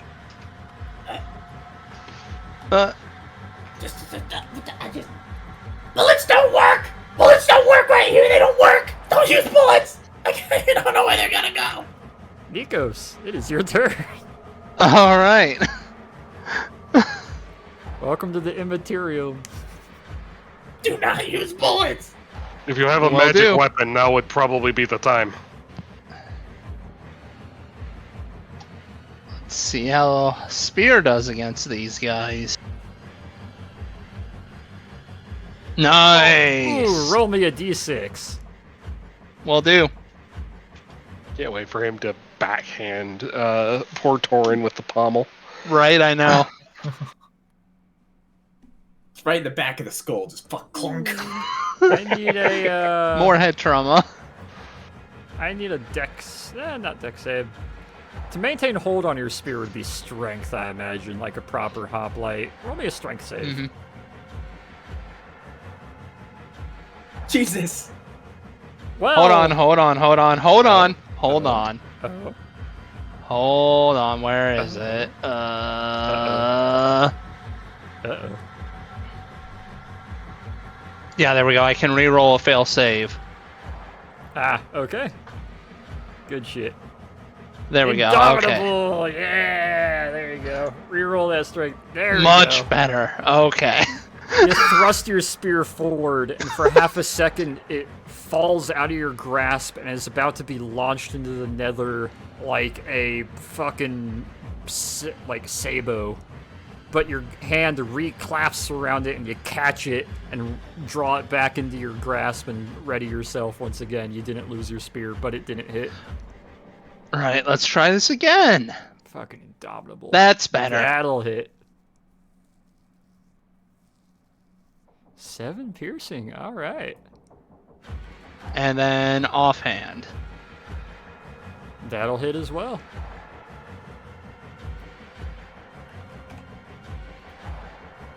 Alrighty. Yeah, you see him kind of blunder a little bit, but he recovers and stabs him twice more. As we get to the top of the turn order, Peter, you had 2 bites taken out of your side by this giant Komodo dragon. What do you? I'm gonna dismount Hachu and battle step over here. Alright. And that, I believe, puts me within 10 feet of all of them, Okay. as I am going to cast Word of Radiance. Ooh. They need to make a save, correct? Where each creature of choice within range must succeed a con save or take 1d6 radiant damage. Ooh, okay. Wow, these dice. Yeah, none of them were passing. At 5th level. Actually, what level are you guys right now? You're level 10. Yeah, so 5th, we're level 10, so 5th level is what 2d6. applies. Yep. Yeah, give me that 2d6 radiant.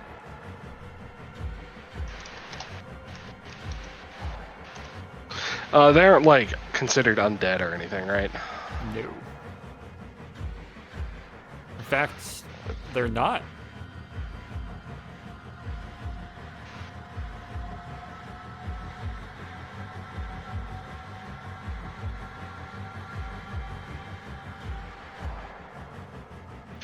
Which one is the most hurt? That would be the one on your left between you and Hachu. One Torin accidentally shot from behind. Well, actually, instead of him... 8 damage to each of them. Yeah, it's going to be 8 damage to each of them, and then on this one, I am going to use Blessed Strikes, which, when one of my cantrips hits, I can deal 1d8 damage to that creature. I Hell mean, yeah. I presume it's supposed to go for 1, but I'm going to try and make the case that because I used 1 cast, it should apply to all 3. Unless it specifically states... I could see it working for an area of effect. That would make sense, yeah. Alright, so I'll add 1d8. Plus dealing it to that creature. Once the deal is damage, you can't use this feature then. Yeah, I'll accept it. Well, I can use it again, just not until the start of the next turn. Yeah. Ooh, what do we got? Hey! So that's 11 total. So 11, so that's 22 radiant damage. 50 minus 22. I can math, I swear. And bam. I'm good at math. Yeah, you see Peter stand there, pulls out his holy symbol, and for a moment, a nice, bright, kind of healing light radiates off him, and all three of them, you can see their eyes kind of burn a little bit, their scales kind of catch fire for a moment, and all three of them look like they just got an instantaneous sunburn from this sort of flashbang that emanates off Peter. They're all significantly hurt. What else you got, Peter? I think that's it for this turn. Alrighty. Roundabout to this guy. He is going to look over to his friend in between Peter and Hachu, and kind of keeping his head pointing towards you, Torn. You see him sidestep over. He's going to battle step, and you're going to see him kind of walk into his friend there and become one creature. Hachu, Question. your turn. Question Yes. before that. Yeah. Does the unable to take reactions transfer to this? Yes, new because he is creature? staying within melee, and he is not leaving melee, so you can't make that reaction attack because he was battle stepping. No, I mean like, has he merged with this other creature, or are they just simply occupying the same space? You merged with him. He basically walked into him like you stepping into a shadow. He just kind of sidestep, and they're occupying the same space now as just one in the exact same creature. He basically just disappeared into him. They're now one entity. Yes. So does... Oh, go ahead. Yeah, so the question is, does the boon I put on him still remain? It does. Okay. He just gave his buddy a fucking nerf. He gave himself a nerf. Hachu, your turn.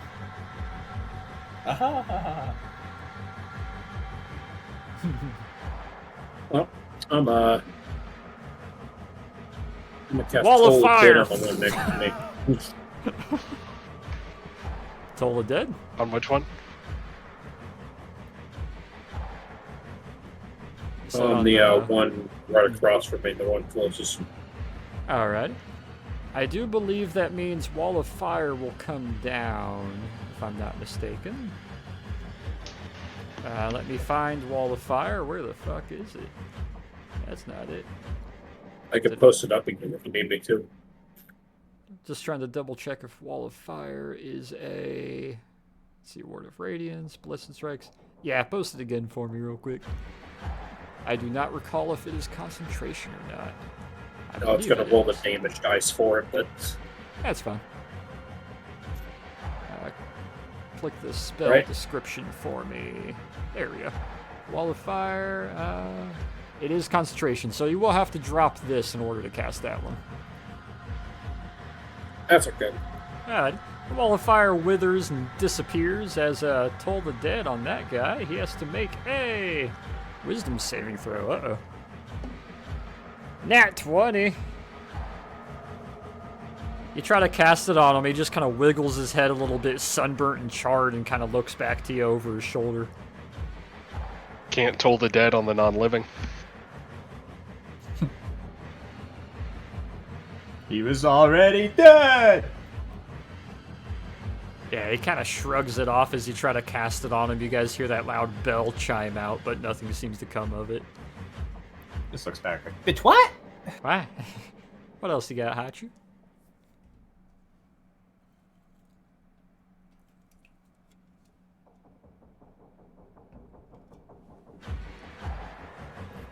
Oh no, it's a spell of silence. Cone of Silence. Yeah. Cast Spirit Shroud on myself again. Ah, okay. Nice ghostly hands rise up of different souls and spirits that start spinning around them in kind of a protective manner. Everybody within 10 feet of you, I do believe, takes radiant, necrotic, or cold. Choice when you cast a spell. Are they going to be radiant, necrotic, or cold damage? You know what? I'll just go Radiant. Oh, okay. Let's see. Spirit intangible and vulnerable. In addition, any creature or choice you can see starts within 10 feet as the speed reduced by 10 feet. Do they make any saves or does it just do it? Any attack you make deals 1d8 extra damage when you hit a creature within 10 feet. Okay. So once you hit them, that will add to it. Alrighty. Any movement you want to take, Hachi? I was like, in addition, any creature of choice that you can see starts its turn within 10 feet of you. Has a speed reduced by 10. So that happens in addition to that. So. Yeah, I'll be accounting for that from here on, at least for that guy. As we pan on around to Torin. All right, hear me out here. Yes. Torin's gonna turn on this guy on the left and charge him. This is more of a check than an attack. I think he is going to try to like more or less football tackle him upwards at like 37 degrees. Try to get underneath and tackle upwards, essentially? Like lift him up? Like headbutt, shove up, and it's up to you if you want to allow me to use Radiant Touch on that, if that works or not. I'll allow Radiant Touch. I need you to roll me...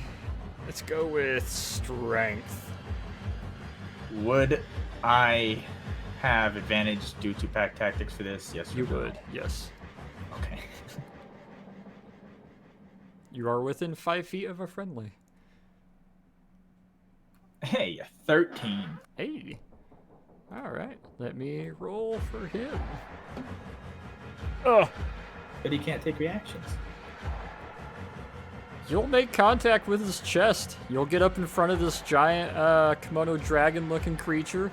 You get underneath the tendrils hanging from the front of his snout, and you kind of tackle and put your shoulder up into his chest. Roll me that radiant damage. Oh, I had to. Oops, I forget that doesn't roll the damage. 1d8 radiant. 4.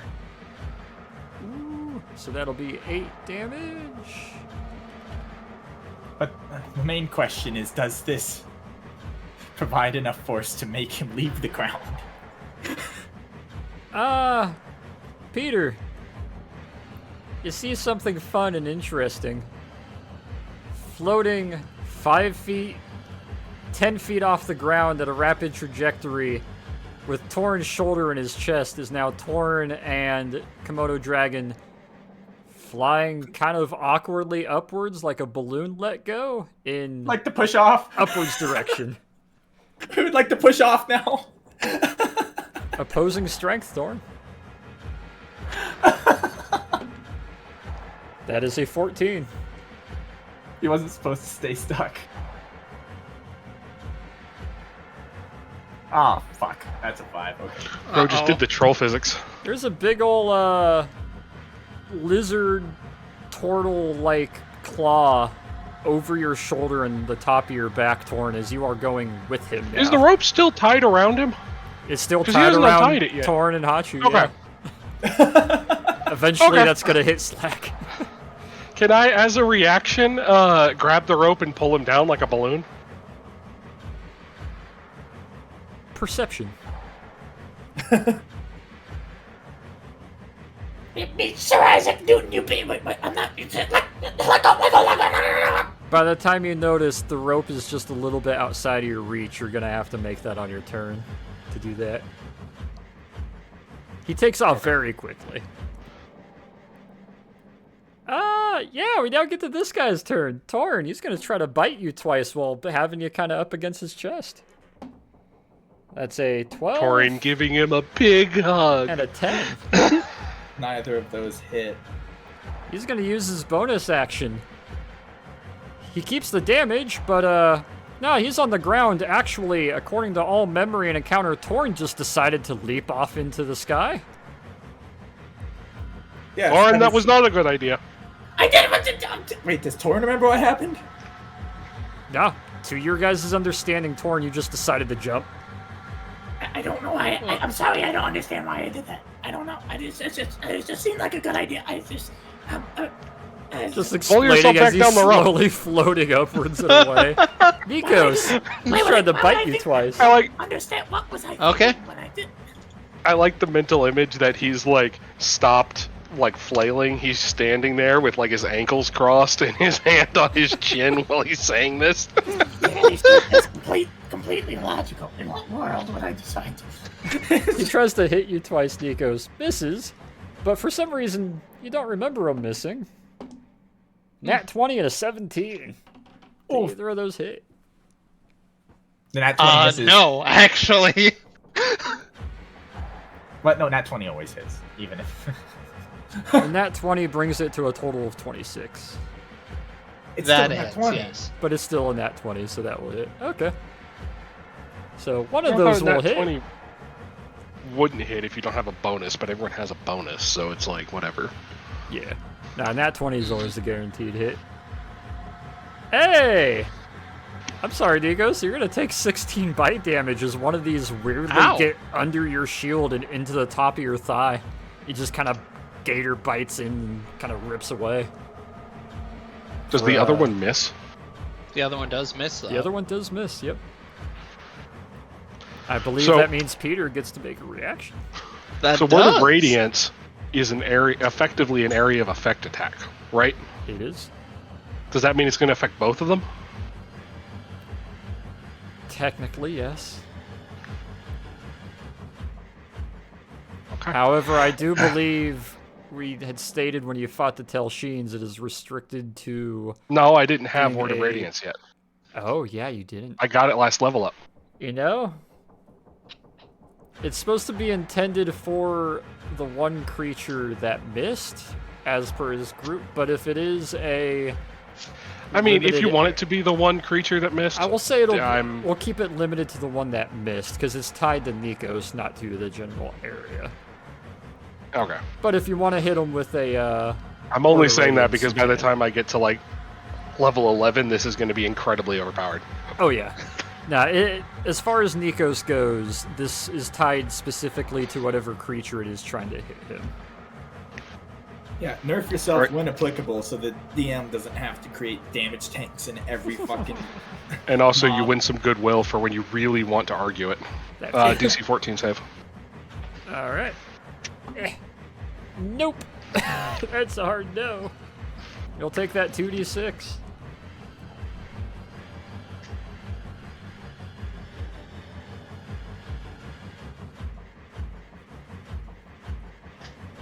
Yeah, 2d6 radiant damage. 5 doubled, that is 10. Ow! Another flashbang goes off as his teeth pull out of your thigh and he just gets seared and burnt across the front. Scales are dropping to the ground. The flesh is kind of bubbling and boiling where he just got instantly, like, solar flare microwaved, essentially, for a flash second. Nikos, it is your turn. All right, well, let's return my pain to that guy who just bit me. All right. Something. Wow. God damn. Roll me a d6. Refresh your page.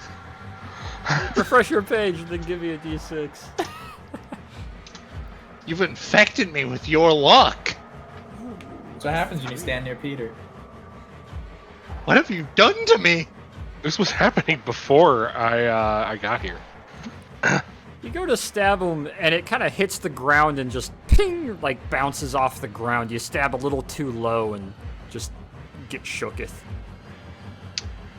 Right, let's try that again. You stab again, he drops his head real low, real quick as it passes over the top of him. Offhand. That'll hit. All right. Ooh. Wait, don't you have 3 attacks now? Yes, that's right, I do. Give me that This third is the attack. offhand then. Ah, okay, there we go. Look, I just got that, so I have to remember that I have that now. Stab, stab. That's why I brought it up. Thank you. Oh!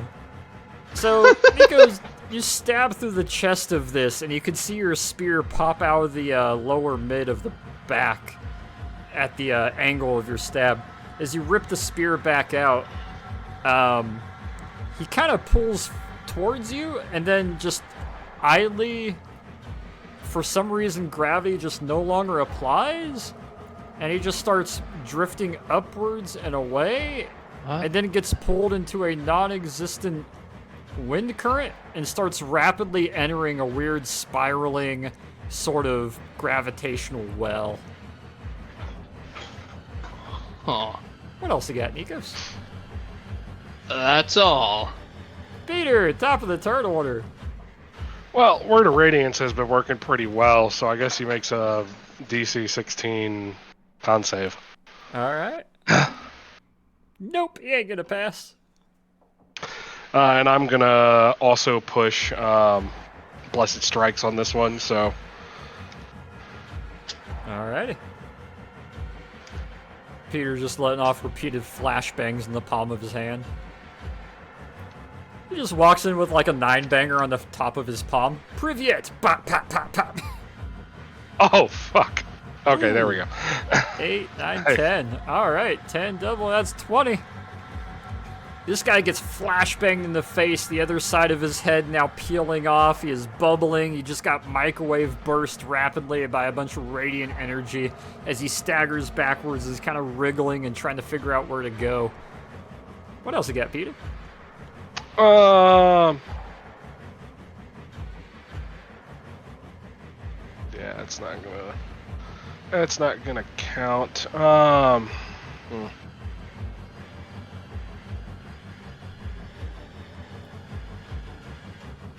It would. It's too far away anyway.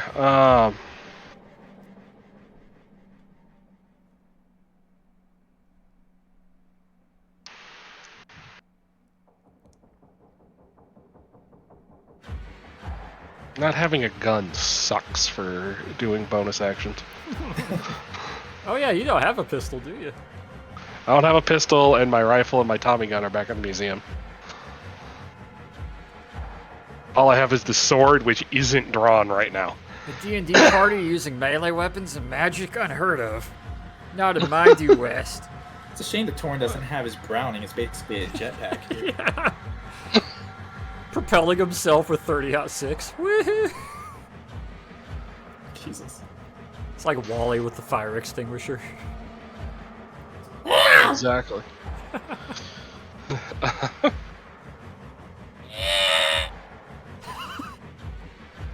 What else you got, Peter?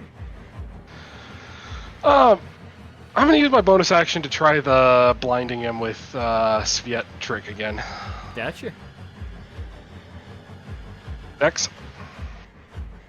He's gotta make a deck save. Oh, that's a natural 2 plus 6, so that's 8. All right. So what? He's blinded then? Yeah. You reach Alright. your hand out, and he is now just like his seared molten head is just a bright ass lantern of a light. In light of that, I'm gonna back up and stand behind the wall. He will TM. make an opportunity attack. He can't. I'm mobile, and that counted as a melee attack. Let's go! Fuck your mobile. Hachu, you're up. Damn, I forgot you took the mobile feat. That is bad helpful. Damn. Nice. Bro, I've got 50 HP at level 10. I need it. Fucking Peter here with Abracanope. Bye. Oh, he should be blinded now too because I cast it on his face. How can you blind what does not see? Fair. His face is a big beacon of light, but what you doing, Hachi? Poison spray on him. Hachu, Gambit. Oh, poison spray. I thought you were gonna do spray of cards. Ooh, DC 17. That's a nat 1. He'll take all 18 of that poison damage. Oh, your dice suck a lot.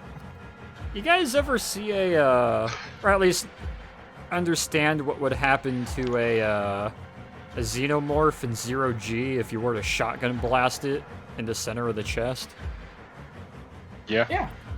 Yeah, you know how the poison or like the acid from that xenomorph would spray out in all directions? For some reason, the acid that hits him, or the poison rather, that hits him, I need the 3 of you, including you, Hachu, to make me a deck save.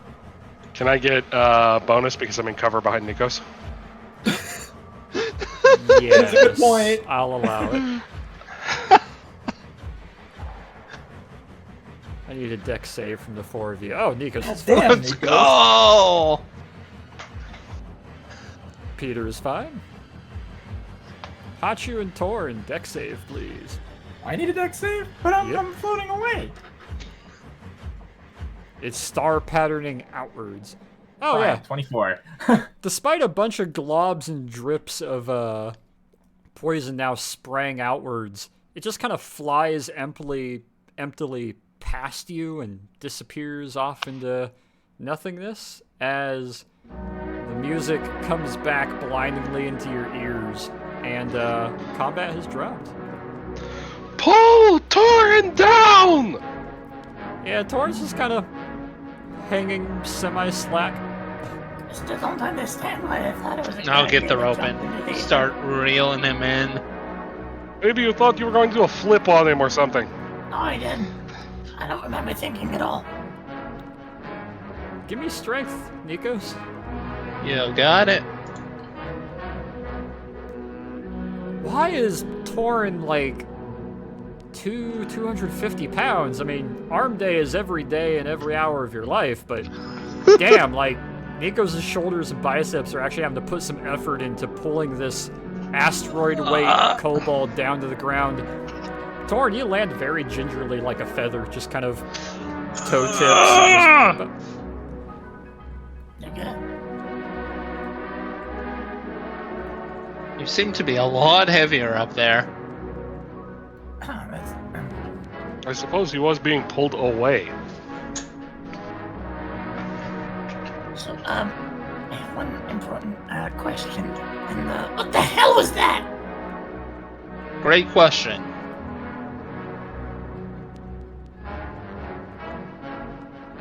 Do we have any idea, DM?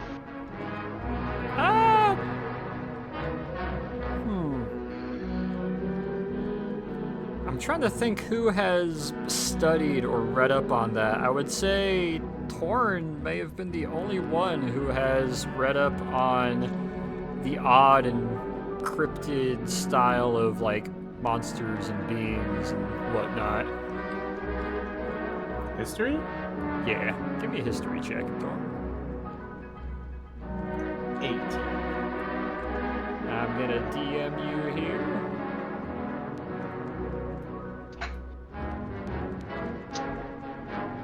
If I can find Discord, there's Discord. Let me send you a quick DM.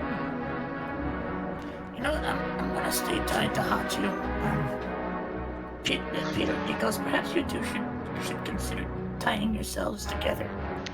Does anybody have any more of the ropes from when we got them a long time ago? Yeah? Then I think we should daisy chain ourselves together.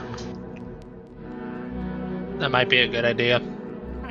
I need to be at one end. I am not getting stuck between a push-pull force between Hachu and Nikos and Peter. I'd die. Alright, you'll take one end, I'll take the other, and we'll have the two big guys in the middle. It makes the most logical sense. Alright, so that's our tie order as we use our ropes. How much feet Like between that. us? 50, I think, because they're all 50-foot ropes. So Maybe 25 each between. We have 25 feet of slack between us all, every person. Yeah. That works because your average rope is about 50 feet. All right, so we have to stay within 25 foot of our counterpart.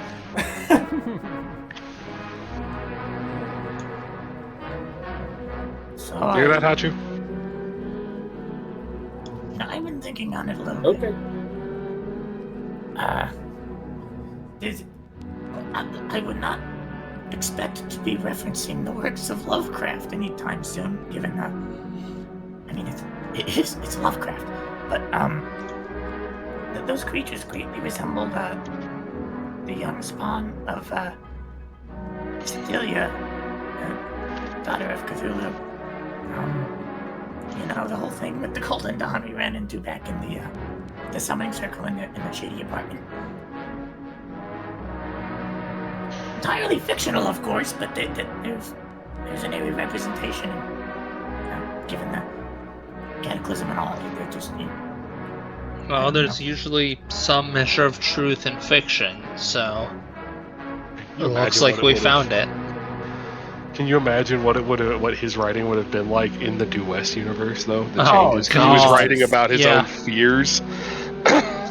Oh man, it would have been so bad. Way worse. Writing about I his fear the fears and advent then of the finding automobile. out what if they're actually I fear real. air conditioning. I fear a world without the chamber pot. As you guys look to the I fear black people sort of and the Irish. he was a little scared of those. As you guys look to the not northwest at the large stone pillar entrance, there's 4 of you looking directly back at you in equal distance from the doorway. Oh shit. Torn approaches. The other And Torn thus approaches do at we the all. same speed.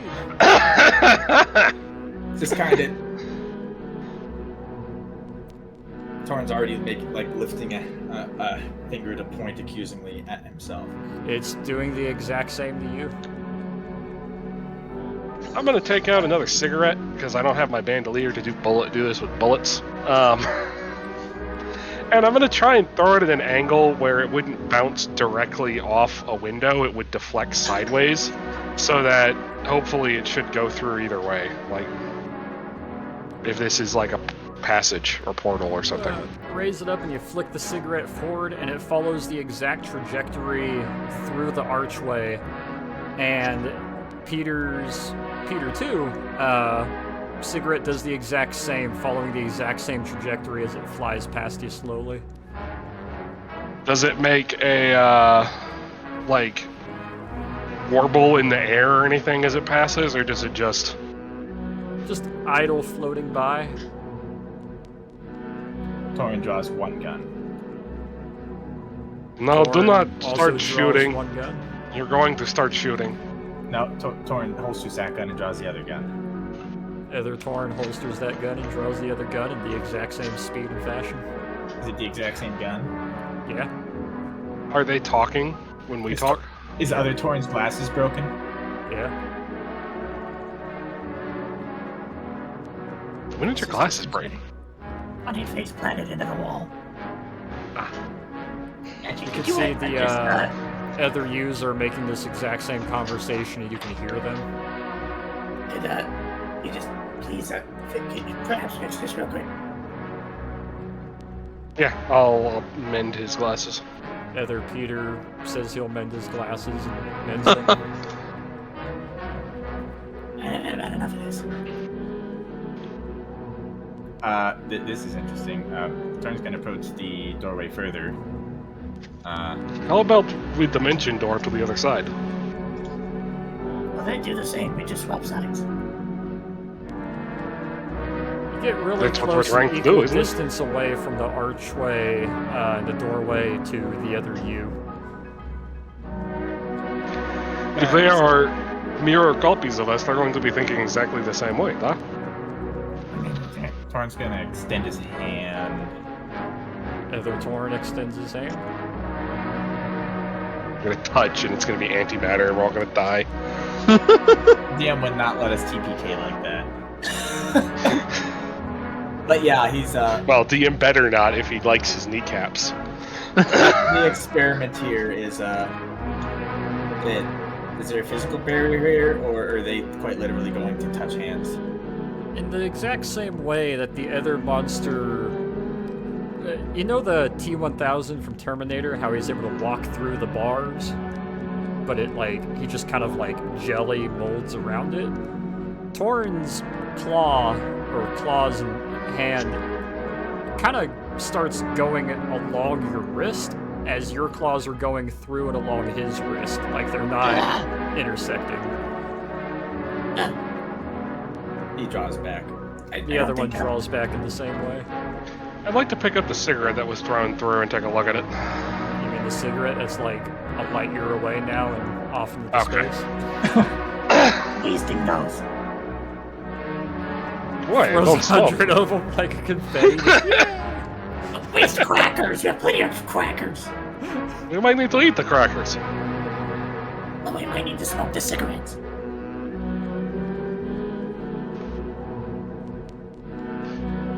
It's been what, like 3 months?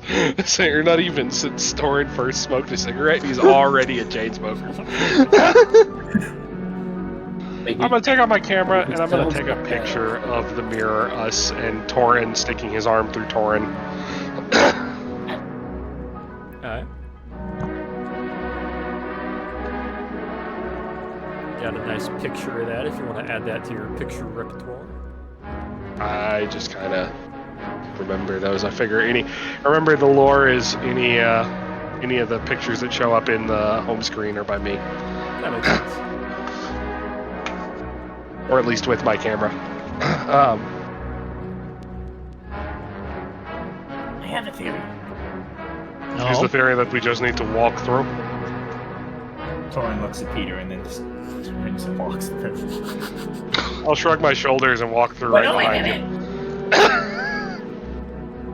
The two of you step forward and you kind of blob into yourselves. However, as they step through, Nikos and Hachu, you see another Peter and another Torin kind of T-1000 blob out of the other. On Torin specifically, you see a snout kind of grow out of the back of Torin's head and just walk forward. Oh, that's towards you. weird.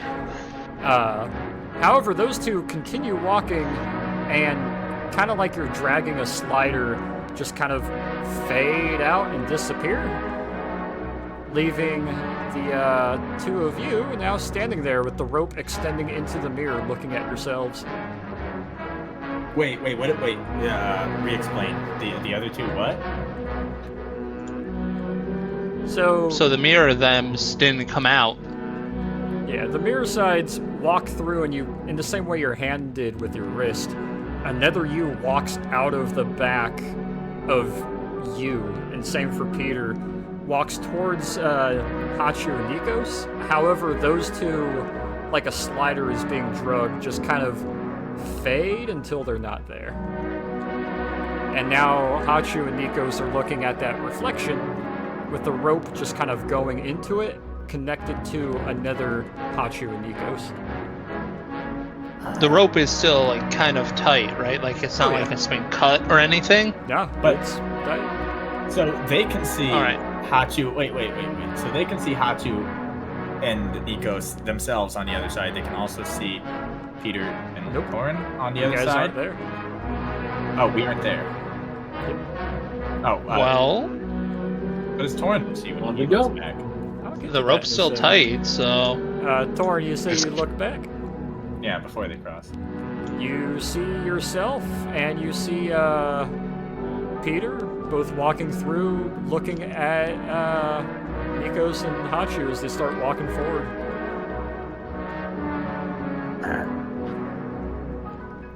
And shortly after, you see Hachu do the same sort of T-1000 through himself. Nikos, the same sort of T-1000 through yourself. As you see the four of you just kind of look back over your shoulders, and I'll show you guys where you're at in a moment. As you look back over, though, allow me to switch the music.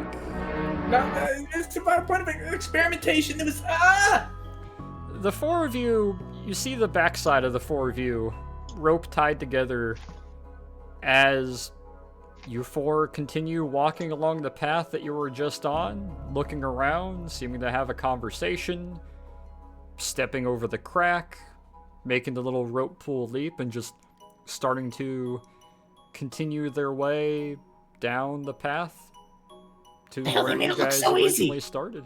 How did they do it so easy? However, give me a moment here to populate and show you guys where you be.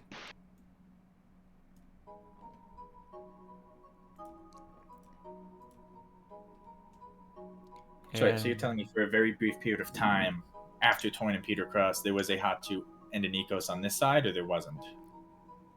For a very brief moment, they kind of walked past you and were already starting to morph through, yes. Damn it, there was something there! Ah!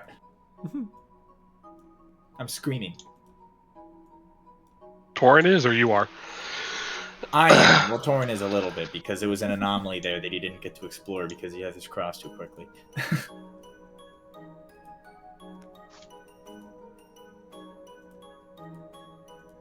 You guys Should have told us to kinda wait for a minute or two.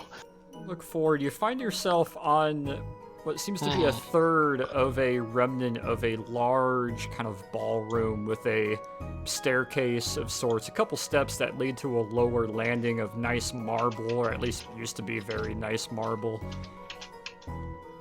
A handful of debris floating around idly, and for some reason, it is stupid, pitch black dark just over the edge and downwards. And you could see where all the stars and spatial gases and galaxies are slowly kind of pulling into it, very soft-like.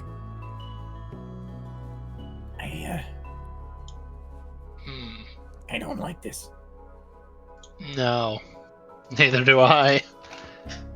It's not a very comfortable place. Torin's gonna do the 9mm bullet check again, like 3-foot toss right up in the air.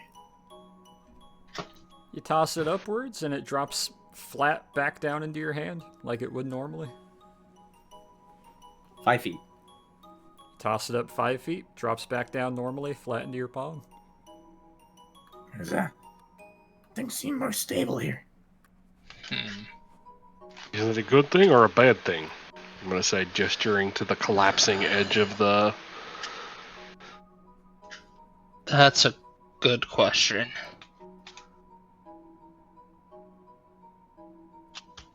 I guess Torin's gonna approach.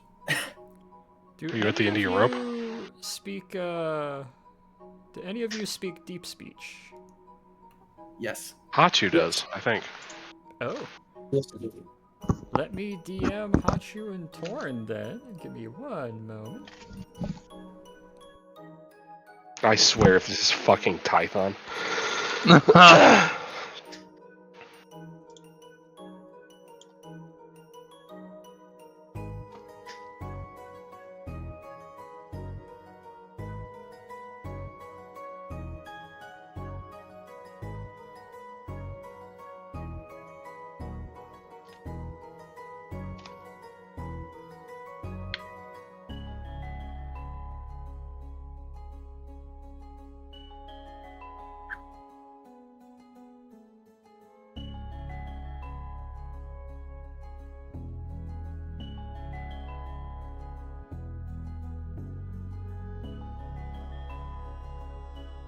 You two understand this, if you want to read it. However, the other two of you that don't speak deep speech hear a weird guttural sort of... Yeah, just a weird sloshy guttural, just throat-singing, kind of disgusting, squelching sound start emanating from that darkness. Archer, do you hear that right? That sounds promising. No, it's just that. Let me, woe to the vanquished, woe to the unknown, woe to the wary, woe to the known, the unknown, the rebirth, the known. You are known. I am not known. You are unknown. What? Do I recognize that at all? Sounds like some mad ramblings. Okay. It's not like a religious mantra from some group or something. Nothing you've heard before. Torin, maybe back away from the giant pit of the void. I would like the four of you to make me a dex save, please.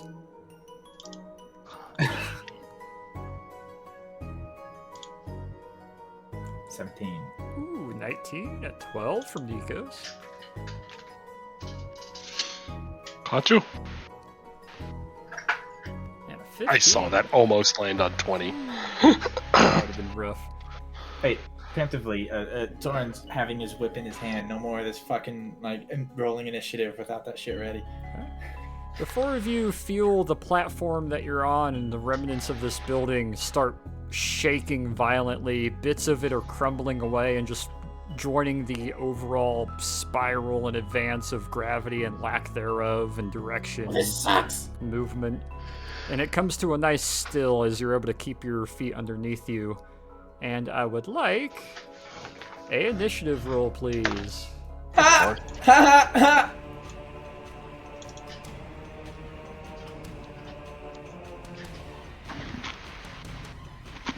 Dude, come on. Initiative has never been my friend.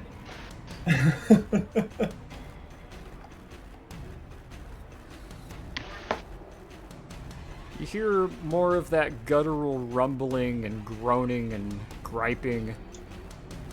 And to Hachu and Torn, it sounds like you hear the words unknown, known, unknown, known, unknown, known is increasing more and more. As allow me to make her the proper size. There we go. Ah! A quasi-bodily figure kind of hovers upwards from this dark recess. Long tendrils of different color and purple and blue start lathering and slapping over the corners of the rock, kind of pulling itself up. Four wings kind of outstretch and start flapping idly in place to keep itself hovering in the non-existence. And it looks towards you with a nice loud screech. Let me put this in order of turns. It's gonna open, well, it doesn't have a mouth. It has a jaw. And where there would be a mouth, there isn't, but the skin and flesh tears and rips apart as the jaw opens and extends. I need the four of you to make me a con save. Oh.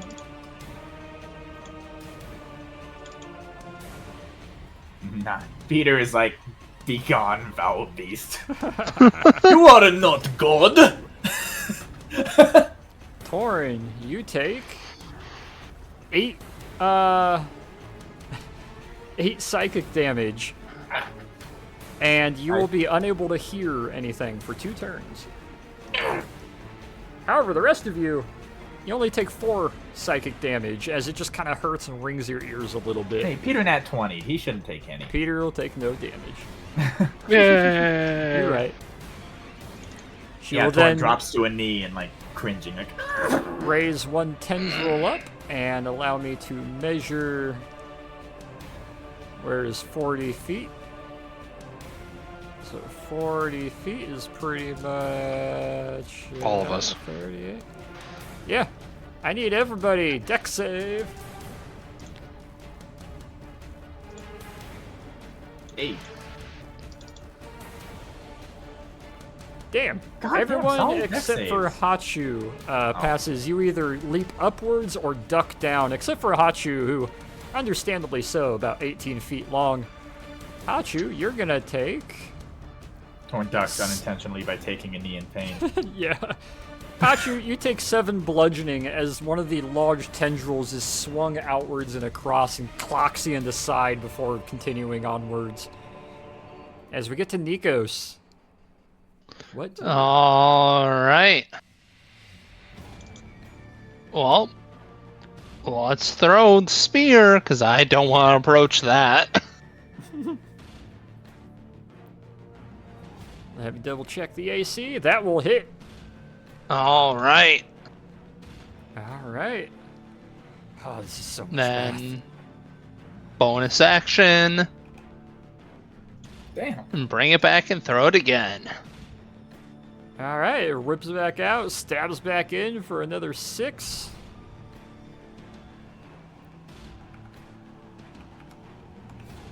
That's All all.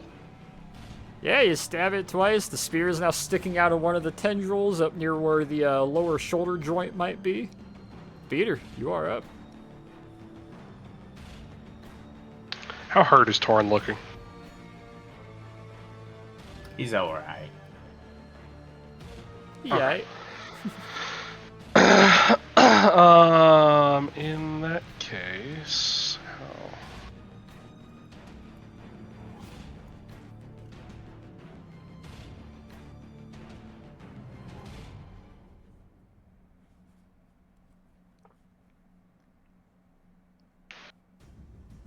Yeah, I think the play is to come just a little bit further forward, so I'm within 10 feet of the edge of it, Alright. and cast Word of Radiance. Gotcha. Or whatever you put it in. What kind of save? I need to make a con save. Alright. Gonna use the reaction to redo that. Yeah, not too much better. Yeah, that don't pass. So I'm gonna again push the. Can you roll 2 dice in one roll? Yeah? What do you mean? No, I mean like in the actual roll system. Yeah. You see the little dice symbol in the top left? Like you can roll 2, 3, 4, 5 dice. Yeah, I didn't roll the d8 in that, so I'm... Oh, you mean like 2 dice? Yeah, nah, you can't do that. I forgot about that whole dice system thing. Yeah. Oh, good. Ooh, that's 11. Then add the d8 to it. 14. That is 42 radiant damage. Be gone, foul beast! Radiant damage emanates out from Peter, and you see one of the entire tendrils get roasted and microwaved in front of you as it slathers and it drops downwards, and it lets out just a searing screech and yell. What else you got, Pete? Because I'm not doing too great on HP, I'm gonna lay on hands myself for 10. Alright, add 10 to your health, minus it from your health pool. As we go around to Hachu.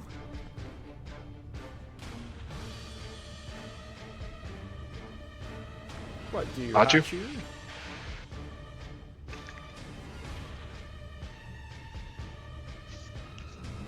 Staring object terror, understandable. Yeah. Really? Fair. Pretty Yeah. much. Oh, do this again. Synaptic static gonna pop up next to it. Alright. I'll be my last level 5 slot. Gotcha. I need to make a int save. One would think this creature would be smart. Or it's not. Well, considering It's that's either- a 29, I think they Oh pass. god. I was gonna say, it's either incredibly smart or incredibly stupid. This creature is incredibly smart. A 29 minimum. They have a +10 to intelligence. Still take half damage on that. Yep. Give me that damage roll.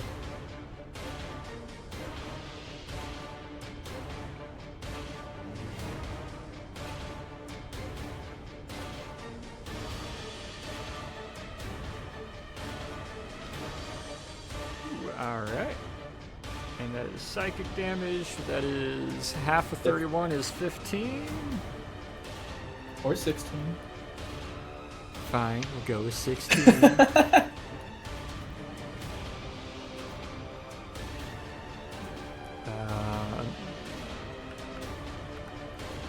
I think I can math. I can math. No. There we go. There's the math. Yeah, that pops off next to it like a sort of flashbang as a bunch of static rings outwards, and it kind of shakes its head a little bit, seeming irritated by it. What else you got, Hachu?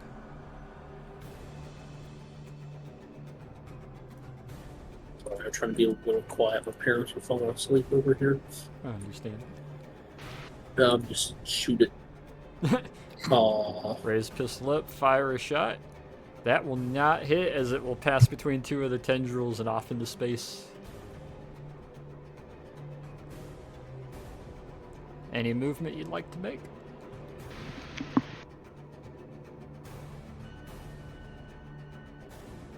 Just,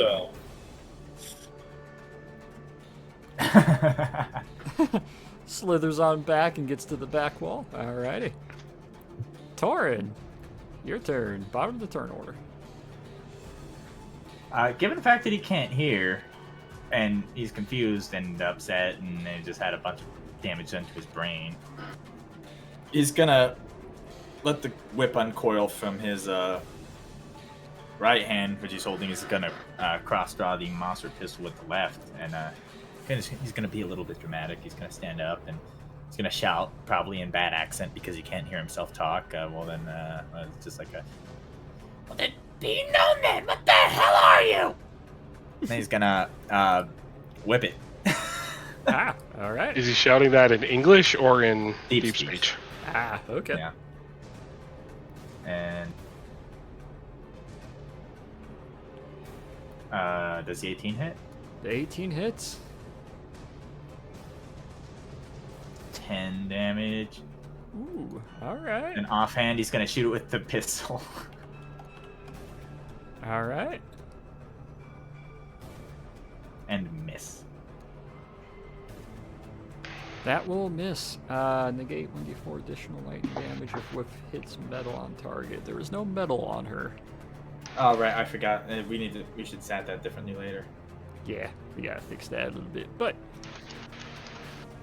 that's only if they got metal on. Does it? Wait, how do did they it have do to make 5 that then? save?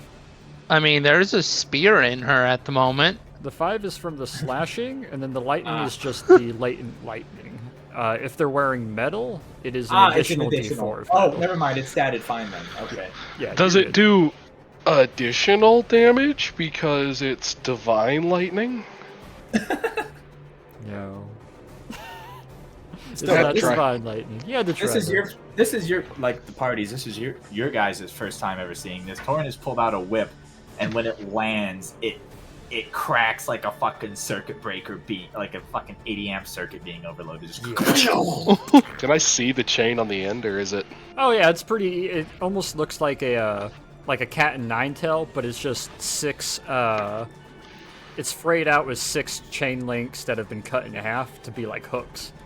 So it's like a cat and 6 tail on the end of it as it hits, and all 6 of them just crack off with like lightning damage. Is that the chain? He does not hear you. Yeah, I think it might be. Torin's out here being like Alucard from Castlevania right now. Got the chain with everything. I am And, tired. This I hate to say this, but no movement. No movement. All right. As we pan on around here, top of the turn order. Gonna raise up its tendrils. Torin and Peter, you are close enough. Torin, you're gonna take 2. Peter, you're gonna take 1. Does a 23 and a 8 hit Torin? Well, the 23 does. All right. And Peter, does a dirty 20 hit? Yes. Alrighty.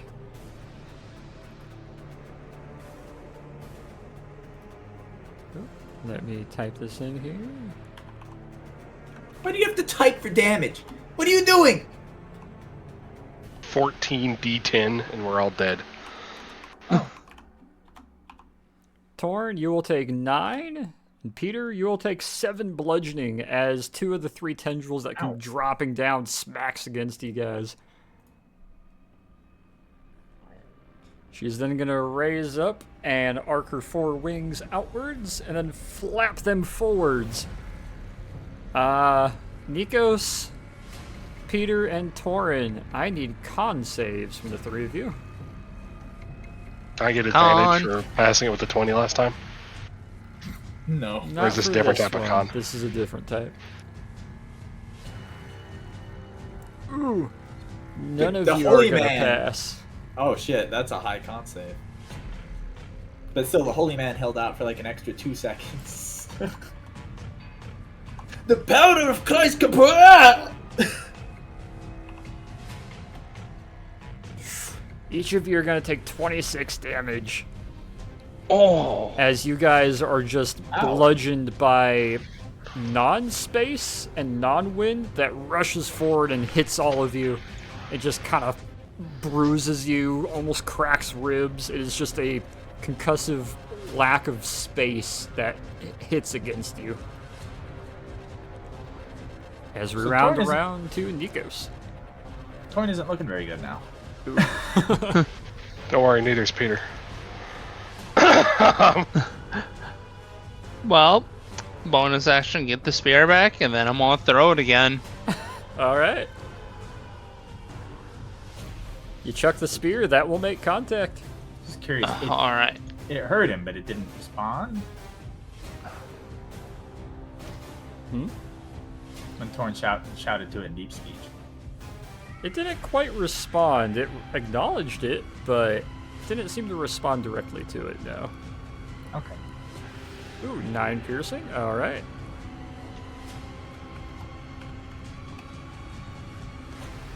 Alrighty.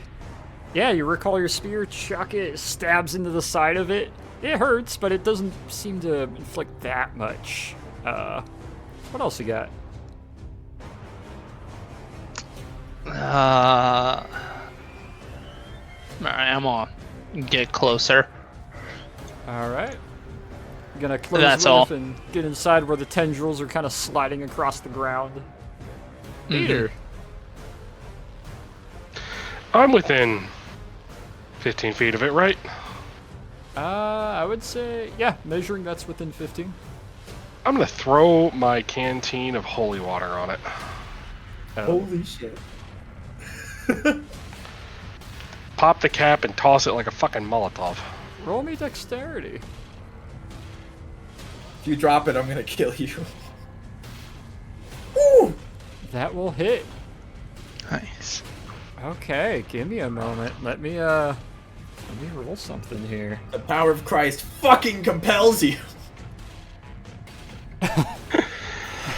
Alright. How many ounces to a Russian military canteen? Oh god. Google this time. It's like This 16? isn't a Russian one. This is gonna be like a British one. Oh, the British canteens. So it's gonna be what? like half a gallon or something, because they're pretty big. If it's the big ones I'm thinking of, that's... Oh god, how many ounces to a canteen? British World War I surplus canteen. Oh, ounce. I'm thinking it's like the size. You know those big square ones from the 80s? I'm thinking it's like that big. Let's see here. British World War I canteen. Yeah, it's one of these ones. Let's see here how much these hold.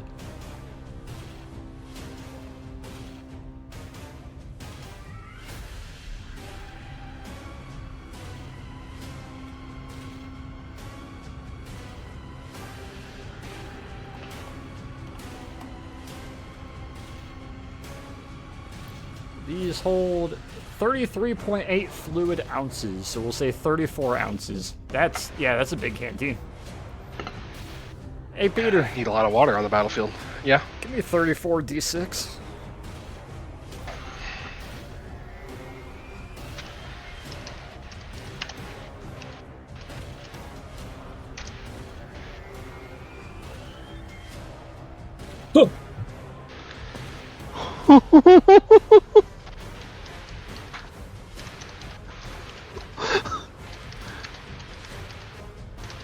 I need a calculator because my brain is not that smart. The power of Christ compels you. 98 times 3, 294. Okay.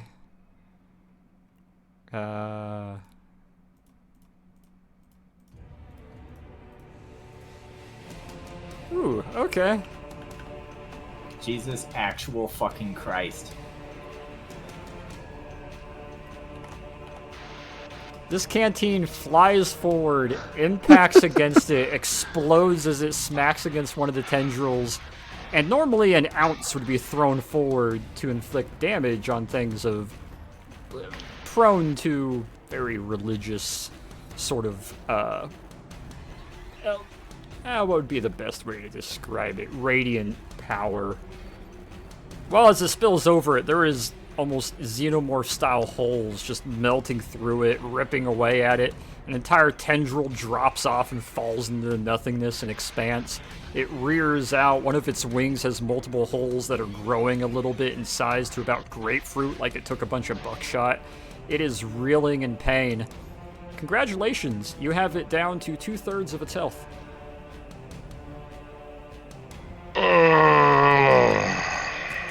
What else would you like to do, Peter? I need to get back. I'm assuming that counted as my action. We'll say that counted bonus as an action action, or an item interaction. because it's kind of like throwing Okay. a grenade. We'll say that counted as an action. Okay. We need to get back. Get some space. Torin still can't hear. Yeah, Torn ain't gonna hear Oh. that. Nikos, do you acknowledge that or no? Yeah, I do. No, Seeing Torin not acknowledge that, I'm gonna fucking grab him by the hand and pull him the other direction. Fucking back. Torn, are you here. gonna fight against him doing that? Somewhere between yes and no. It's he's not fighting, but he's not exactly just willingly turning. It's kind of just like As like long as pulling you're a drunk guy not along. staunchly going against him, you'll be able to escort him back for your movement distance. Okay. Well- He's eyes on target, but he's not. He's not fighting. Yeah. While at that, give yourself 20 extra HP.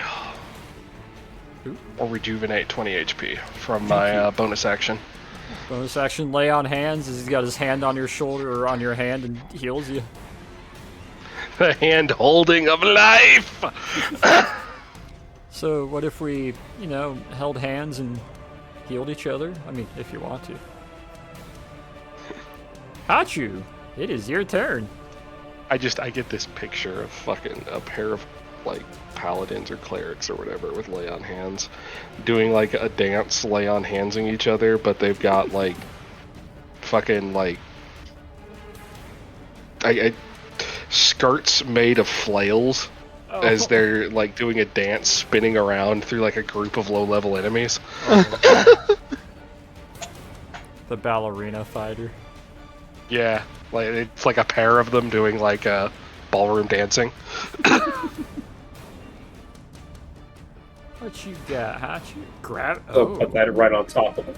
Oh. Alright. There's like a con saving throw. On a failed save, the creature takes 5d10 force damage. It is pulled in a straight line toward the center of the sphere, ending in an... Alright. Let me roll con save. Oh no! Alright. Give me that 5d10 force damage.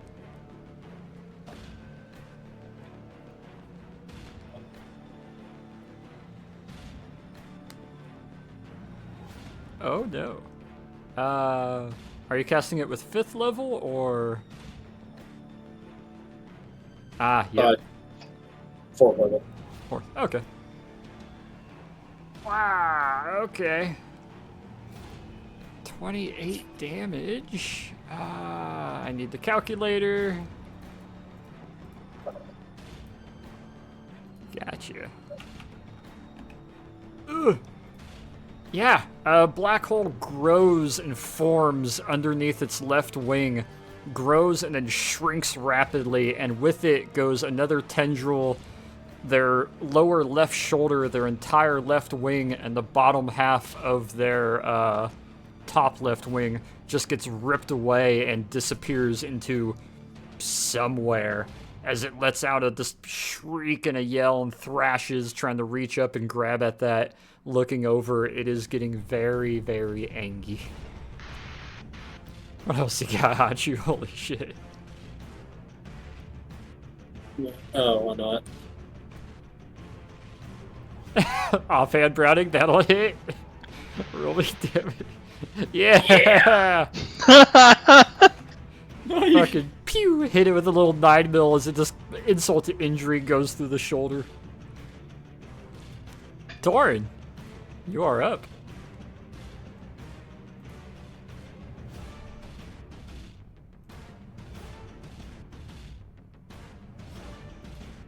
Torrance Canteen is also still full of holy water.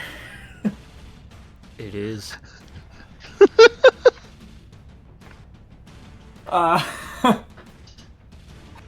Fucking do it. I think he extrapolated what Peter did. On top of being pretty able to easy see to all tell. the other effects Radiant Damage has had on all the other creatures here. Yeah. So he's gonna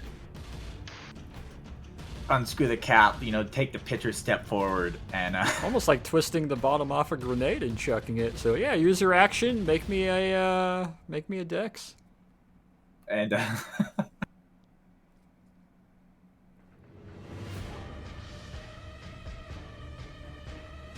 10.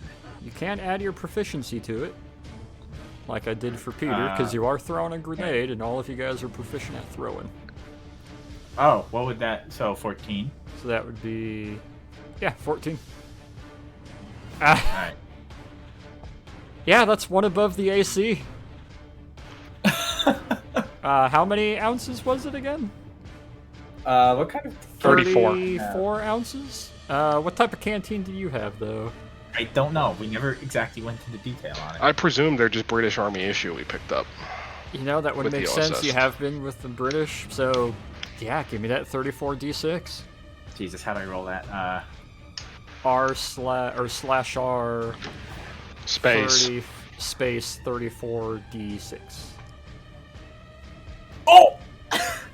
Damn. Okay. 116 times 3. Jesus fucking Christ. 348. Respect the power of Christ. Torin has become religious. I thought he already did. No, he started getting an inkling. Now he knows the power of Christ. You throw the canteen as it hits and the top of it cracks and explodes open. Another tendril completely burns and falls off. The midsection starts to hang and droop as the skin is melting and stretching. The head is reeling out and just thrashing side to side. The other wing tries to reach over as the bottom of it starts to droop and melt away. It looks like you threw sulfuric acid at this. Damn, yeah. Then he's gonna shout, "Make yourself known!" in deep speak, and then shoot it once at the monster with his offhand. Alright, offhand attack. Ooh, that's minus. That's an 11. That will not hit, it will sail past. Darn. As we round about to its turn. Kind of looks up towards you specifically, Torn. Dashes its head side to side, still thrashing in pain. Looks over Nikos, looks at Hachu. Death glares towards Peter. The eyes start to glow a little bit purplish. The color starts to return to the flesh that it has. And it is going to spend an action as it... legendary action. The wing kind of curls over the front of it. And it will let out a loud yell. Torin and Hachu, you will understand in deep speech the word for I am rebirth. However, all of you can very clearly make out, despite the deep speech, Daughter of the Sea, I am Cthylla. As the body will fully replenish, and it will return to its 1200 HP. As the 12 tendrils re-extend and reanimate, the 3 wings regrow, the body reattaches, and Cthylla is reborn once again from itself. Bonus action is going to look forward. Torrin, I would like a dex save. Okay.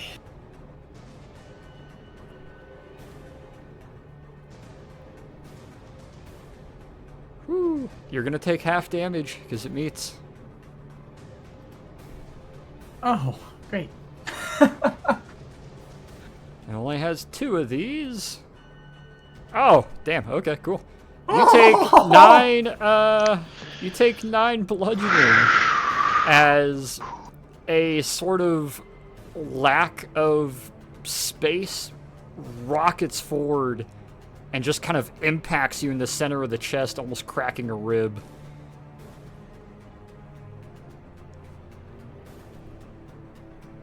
As it makes itself known, stands very proud and angry, flapping the wings outwards. Tendrils ready to go, getting ready to go to Dukes with you, Nikos. And we round to Nikos' turn. I think we might need to leave. Yeah, that might be a good idea. Bonus action, I'm gonna get the spear back. All right. And then I'm going to disengage. You are going to take 2 attacks of opportunity. Even with disengaging and not having my action, though? Would Misty Step trigger that? Yeah, I could Misty Step. Wouldn't. Yeah, we're going Misty Step then. Shit. Alright. Yeah, you just kind of look at him and poof, bounce backwards in a nice splash of mist and water. Couple droplets hit the ground, just kind of, hey.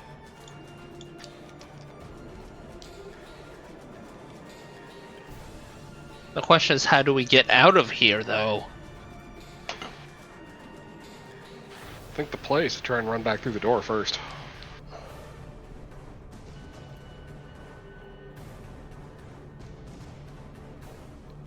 What else would you like to do, Nikos? Do that, I'll cover them while they try to get out the door. Alrighty. Peter! It is your turn.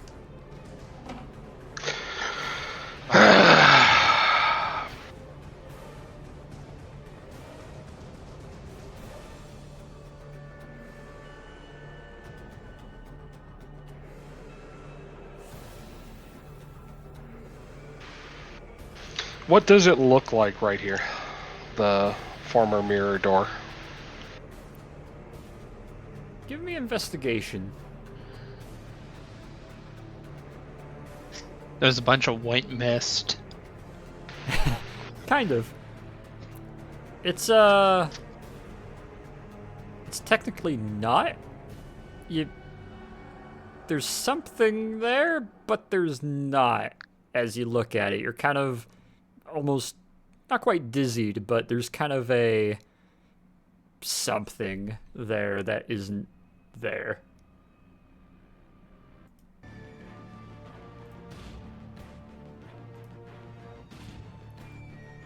Channel Divinity is our bonus actions, right? I believe Channel Divinity is our action. No. Let me double check that before I speak.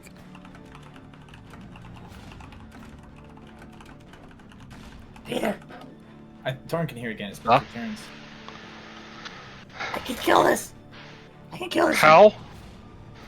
I'm gonna hit it with a comet. What? Channel Divinity is an action or bonus action. That might work. I'm gonna hit it with a comet, but I'm gonna need your sphere.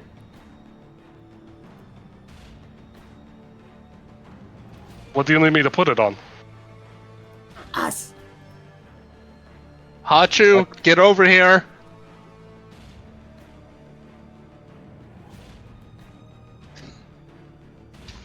Jesus Christ. Yeah, can we sequence turn together to have Hachu come over here and me cast Sphere on... Technically, I guess it'd be Hachu with all of us riding him. I will say, if you want to say hold your action until Hachu is next to you and then cast Sphere around you guys, you can do that.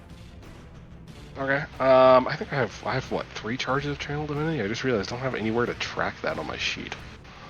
I think I have 3 at level 10. It's either 2 or 3.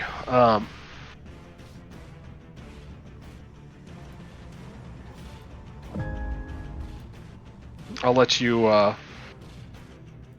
you make the call as to whether or not. Do I have 2 or 3? I genuinely don't remember. You should have 2 charges of it. I think we put it somewhere in your list, but you should have 2 Channel Divinities at this level. We will double check it after the session, but I believe it is 2. Alright, either way. I But you currently have action and a bonus action. I'm assuming Sphere is going to be an action to cast? Yeah, would Divine Intervention be an action or a bonus action or a incidental? Because it is just a... Divine Intervention is a divinity, correct? Divine Intervention is Divine Intervention. It just says beginning at 10th level, you can call on your deity to intervene on your behalf when your need is great. Yep, that is, that would be one of your channel divinities. Which can be an action or a bonus action. Yeah, I'll hold my action on the sphere and then use Divine Intervention to call upon the Lord to smite this foul creature, demon thing. Time is going to pause for a moment. Ooh. And if everybody will bear witness for a moment, Peter, you find yourself alone for a moment, kind of standing there in the same pose you were, and to all sides of you is nicely, not quite cut, but sort of trimmed grass that leads to rolling kind of hills in all directions. It almost looks like a more nice, grassy sort of southern Greece. Off in the distance, you see some mountains that got snow on the top of each of them. Past that, you see a expanse of stars and light and kind of galaxy-type smears, but it's also daytime in a blue sky. And you get a very quiet sort of hello.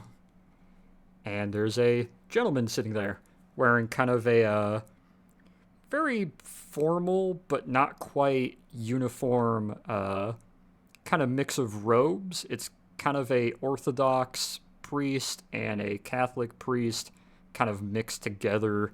And he's just kind of sitting back against a sort of rock there. What you do notice has a very nice breastplate on. Kind of German medieval style breastplate.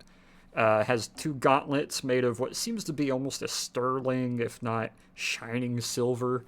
He has a nice broadsword on his hip. Resting against the rock beside him is another shield with a very blatant embossed cross on the middle of it. Got kind of a shortened beard, sort of Greek style, kempt, tighter hair. And he's just kind of looking to you with his arms crossed, very casually. Do I recognize him from icons? Roll me perception.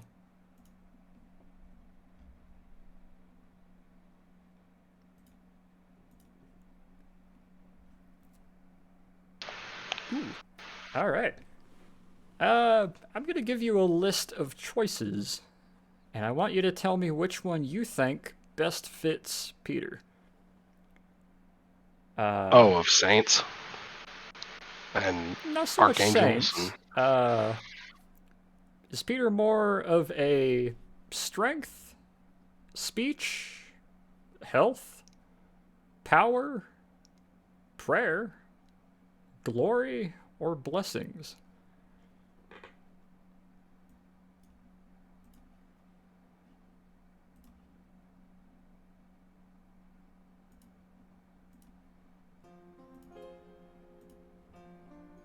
I think blessings. Alright. The gentleman kind of shifts a little bit, and upon blinking twice, the sort of knightly angel figure that was there has faded and switched a little bit, and you can recognize Brachial, the angel of the blessings of God. And kind of a similar design, however, lacking the gauntlets on the arm, and instead of a sword, there is a chain flail hanging on his left hip. And he's standing a little more formally, not quite leaning against the rock. Father Peter? Hello. I'm assuming you're requesting a blessing. Me and my party are in grave danger against a demonic force. You see him kind of look off to the left at nothing and kind of raises a brow. Hmm. That seems to be quite the problem, then. How are you planning on dealing with it?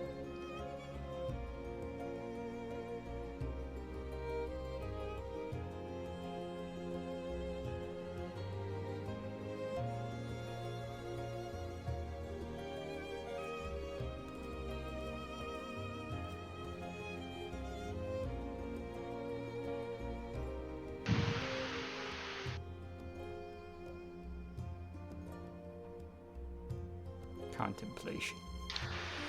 Yeah. This isn't quite how I expected Divine Intervention to go based off the description. You're a little DM bit liberties. past. You're a little bit. No, I know past DM two liberties, for. You kind of missed the marker on 2 of these. I will admit so. I mean, I've only used Divine, or I only just got Divine Intervention. Or do you mean praying about things? Essentially. Is it takes a spell slot to do so. One of my more powerful spell slots.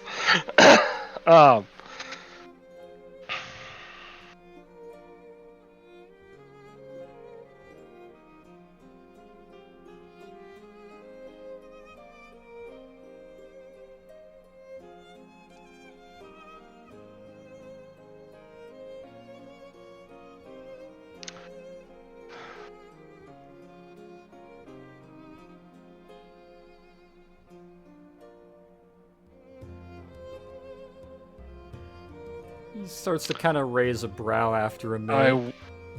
I would ask that you shield my friends from its attacks.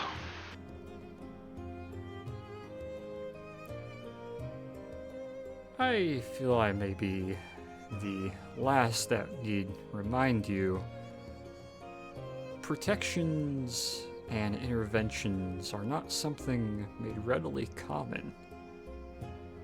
Miracles, as you've come to call them, are often selective and with a intended purpose. You have had our intervention and our protection from time to time, as you've been at the forefront more often than not. However, against a being such as this, we can only intervene so much directly. I hate to admit. This would perhaps be more something akin to perhaps Michael or Gabriel. However, I see no reason why. Allow me a minute. I do believe there was something that was meant for you.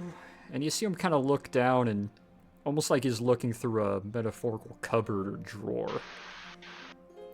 And kind of reaches behind the rock and pulls out what looks like 2 rolled up flags, 2 rolled up banners. The banner seems to be about 3 feet tall. And it's wrapped real nice and tightly around about a 6-foot staff. On the end of that staff is sort of a pike point. And he reaches back, pulls out a second one, kind of holds them together, and holds them out to you in his rather substantially large hands. I believe these icons may be what you're looking to utilize. I'll take them and ask, what are they? I believe Saint Pantaleon and Saint Nikita would be within your wheelhouse of affiliation.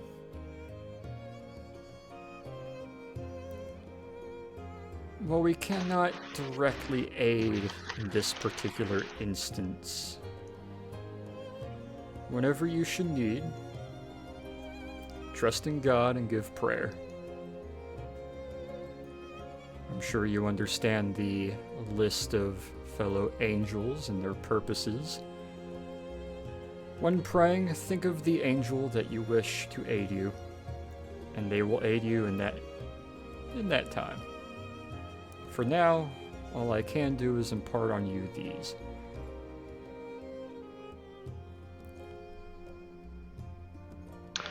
Thank you. Something that I can also impart on you, as Cthylla has so informed me. You and a handful of others are sometimes the talk of our boredom and observation. For someone so devout in his faith, your call of assistance and your call to prayer is not quite as often as we would imagine of someone so devout. Your reliance on firearms and weaponry, well, formidable against what you have been facing. Perhaps a bit more reliance in where your actual power comes from.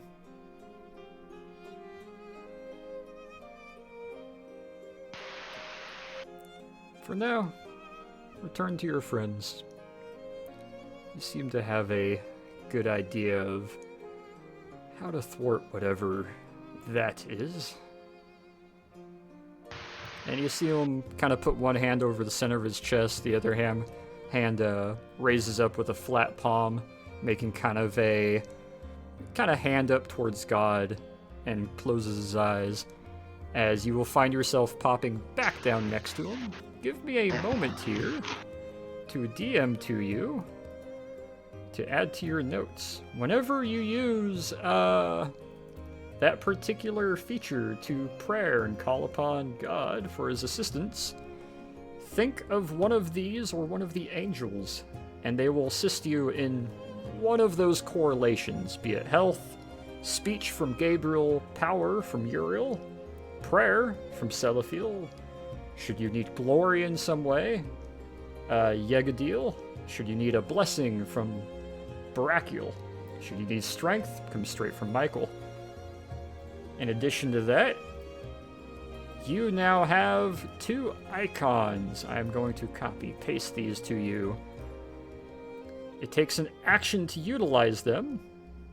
Essentially, taking one of these icons from non-space, sort of pocket space, hammer space, if you will, and unfurling said icon, you are able to plant it.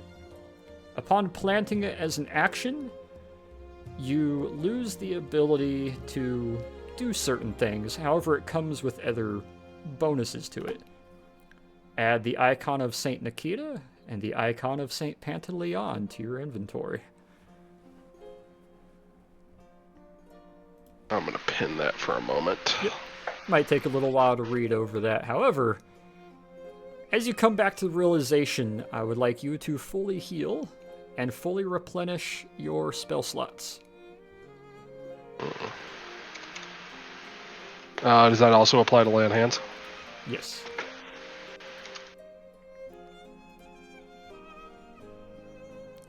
As Peter kind of blinks for a moment, and the sphere of protection spawns around the 4 of you, kind of cramping you guys a little bit tighter together and a little bit closer to each other.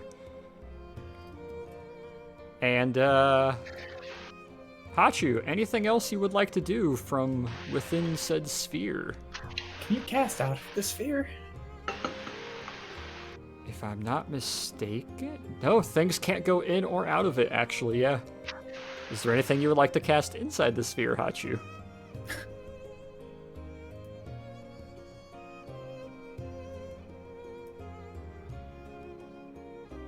Yeah, you know what? I'm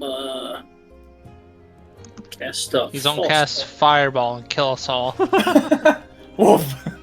Yeah, things can't pass through the sphere. However, anything you would like to cast on the party, or anything maybe for protection. False life. Alright. I'm going to cast that on myself and casting it as a level 2, so I'll get another +5 for it. Alright, so roll me a d4, and we'll add 9 to that d4. of temp health as you bolster yourself. Look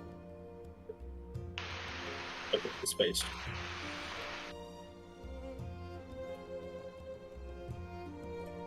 Once, flat 10. You get 10 temp HP, but it is 10 more temp HP.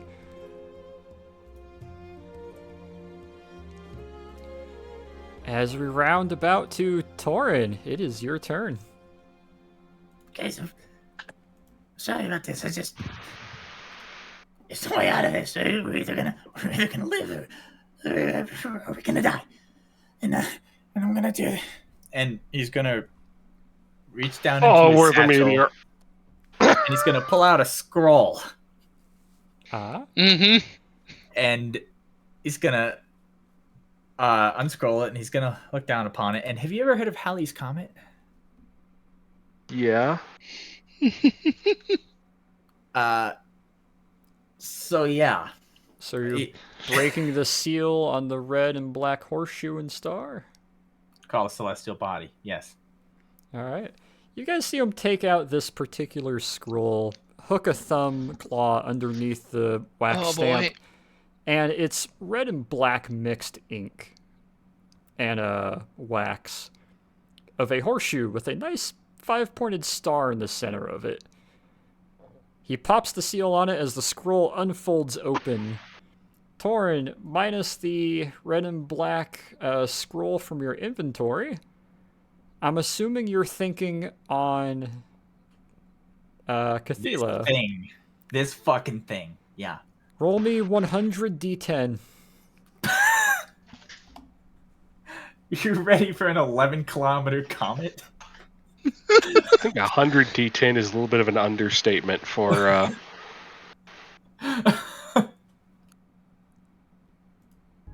All right. Yeah. It is an 11-kilometer comet.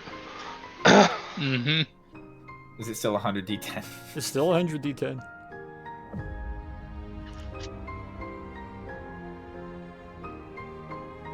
I Nope. did it wrong. You gotta do /R. Rolling 100. /R 100 d10. No space between the 100 and the d10. Space after the R. Wait, space after the R. But 100 D10 is all one word. Gotcha.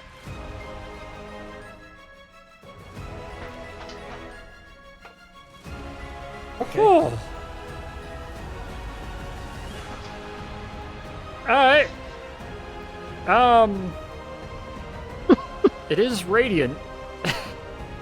So 498 fucking 498 times 3. 1494 exceeds the 1200 health. Okay. Torin unfolds the scroll as it instantly flashes in his hand. From the purple spectral space is a kind of fissure in space and time, a ripple in existence as a about 10-foot wide, bright, shining comet rips out of nowhere, flies forward, and like a sabot dart, impacts through Cthylla, daughter of Cthulhu. As it rips through, doing triple the amount of damage, this radiant energy-based comet just sabot darts and absolutely grub and mists this non-existent god. There's no way to understate it just being absolutely obliterated and misted, along with the platform, most of the platform underneath you. As bits of it are pulled with the gravitational force, the sphere rolls a couple feet to the side as you guys kind of crumple against each other. And, Cthylla is dead. He sounds so confused. You guys can see the ball crack and strain under the damage as rocks and pillars and chips of brick are starting to fall and crumble and drop. The sphere breaks as you guys start to roll backwards and find yourselves falling through the barrier that she had put up. Oh! Now, back over here, as you all land on your backs, kind of sprawled out, I want perception from all four of you. Oh, no. 9. Torn and Peter Hachu? don't see it. Hachu, perception, if you would.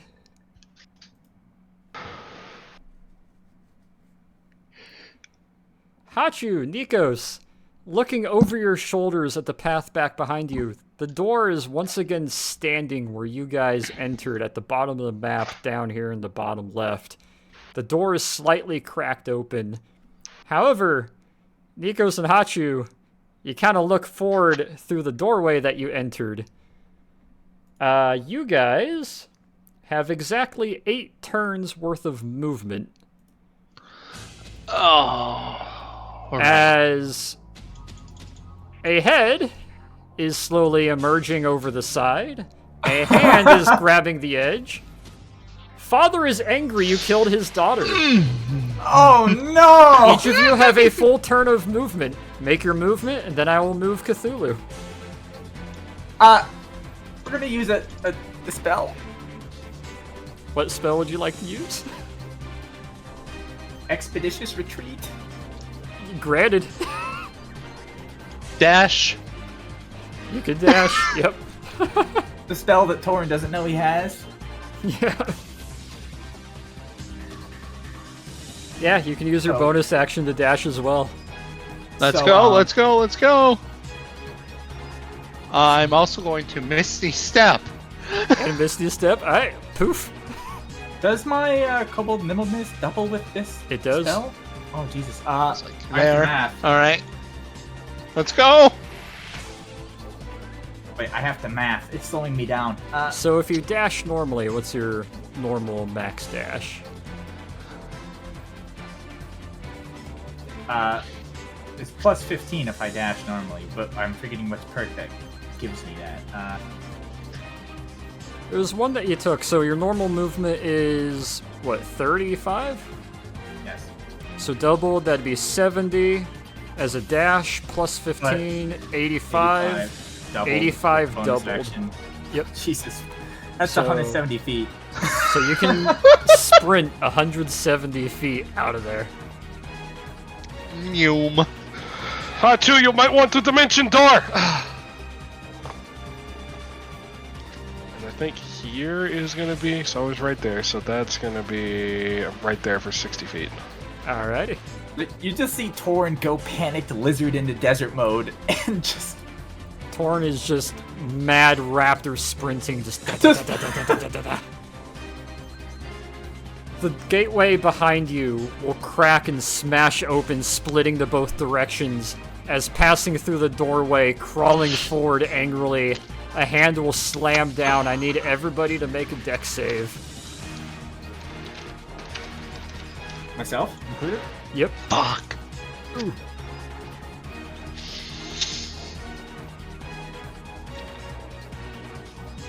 No fucking way. Torn and Peter are Nice. good to go. Hachu and Nikos, you will not be able to dash, as you guys will be slightly staggered your next Alright. your next movement. Hachu! However, we round Hachu, about. use dimension door! What is your guys' next turn of movement or spells? Hachu, use dimension door!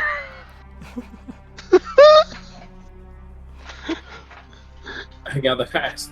It's to be at 5 feet of me. Hang on, I'm gonna get right there. And then How far away can you put it? How far away can you dimension door, Hachu? 500 feet? I'm assuming you're putting yourself right in front of the doorway down there? Do it.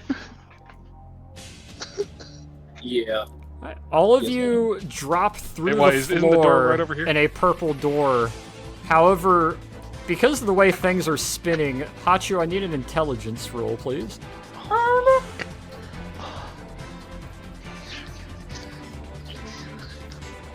not that. I wish I had another comment.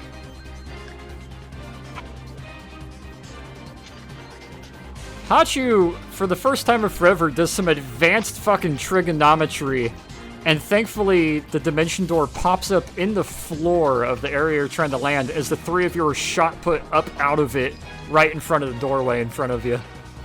Come on, Torn! You cheated! In a situation like this? Yeah, of course we are. Make your Would have movement, gotten you, but you're Torn. right. The three of you are also able to make your movement.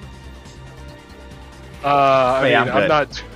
I'm not doing anything until Torrent's here. Torin Ditto. literally catching up with Dimension Door. Yeah, Torrin's able to catch up with Dimension Door with his Alright, and, movement. back through. Oh, I'll be the last one. Go. Go. Who's the first one through? Nikos? Torin. Nikos will step through. Oh, Torrin will be the first one Not, through. not Torin is Nikos. going at like Yeah. 28 miles an hour, dude. Fucking just whoa. Hachu will slither through, and Peter, you are graced by the image of pillars being crunched and brickwork being smashed as a ever-growing and increasing in size Cthulhu is rapidly running forward, and he goes to reach for you. Being the last one through, I need a deck save. No. Did I get advantage? Because I nailed the last one.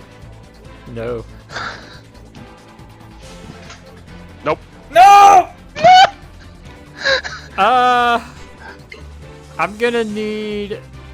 From Hachu, you were the last one through before him. I need a deck save from you, Hachu.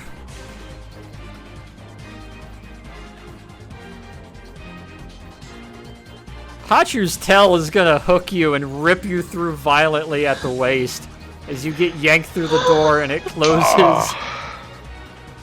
Let's pan you guys back on over to Roy is currently not there.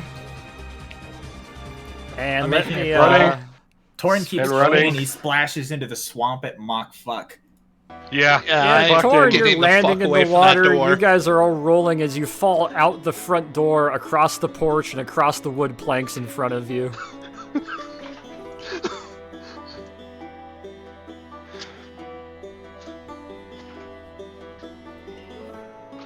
As you guys cross the little stream and find yourself panting and looking back, you have to blink a couple times as the farmhouse and kind of the little stream slowly fades and blinks and disappears from existence, and then just turns into sort of a continuation of the bog, as if it wasn't there. The wood planks seeming to just kind of disappear into the mud and muck and gunk. And you guys find yourself standing at where a dirt road just seems to end and come to a couple planks that lead to empty bog. Oh, Hachi's no longer invisible. He's been visible for Oh, a yeah. long time now. Yeah, he is quite... Oh, fuck. We need a pay raise. No. Run over there and grab him. You pluck him out of the bog and mud. He kind of sticks to it for a moment as you're able to deposit him into the softer mud beside it.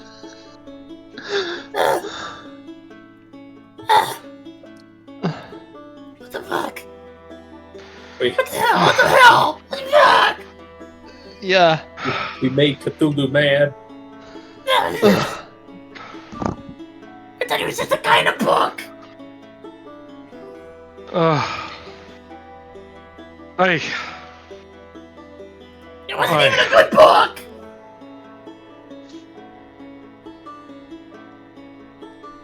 Let's leave this place. hey. Torin, can you drive? Yeah, I can always drive. Good.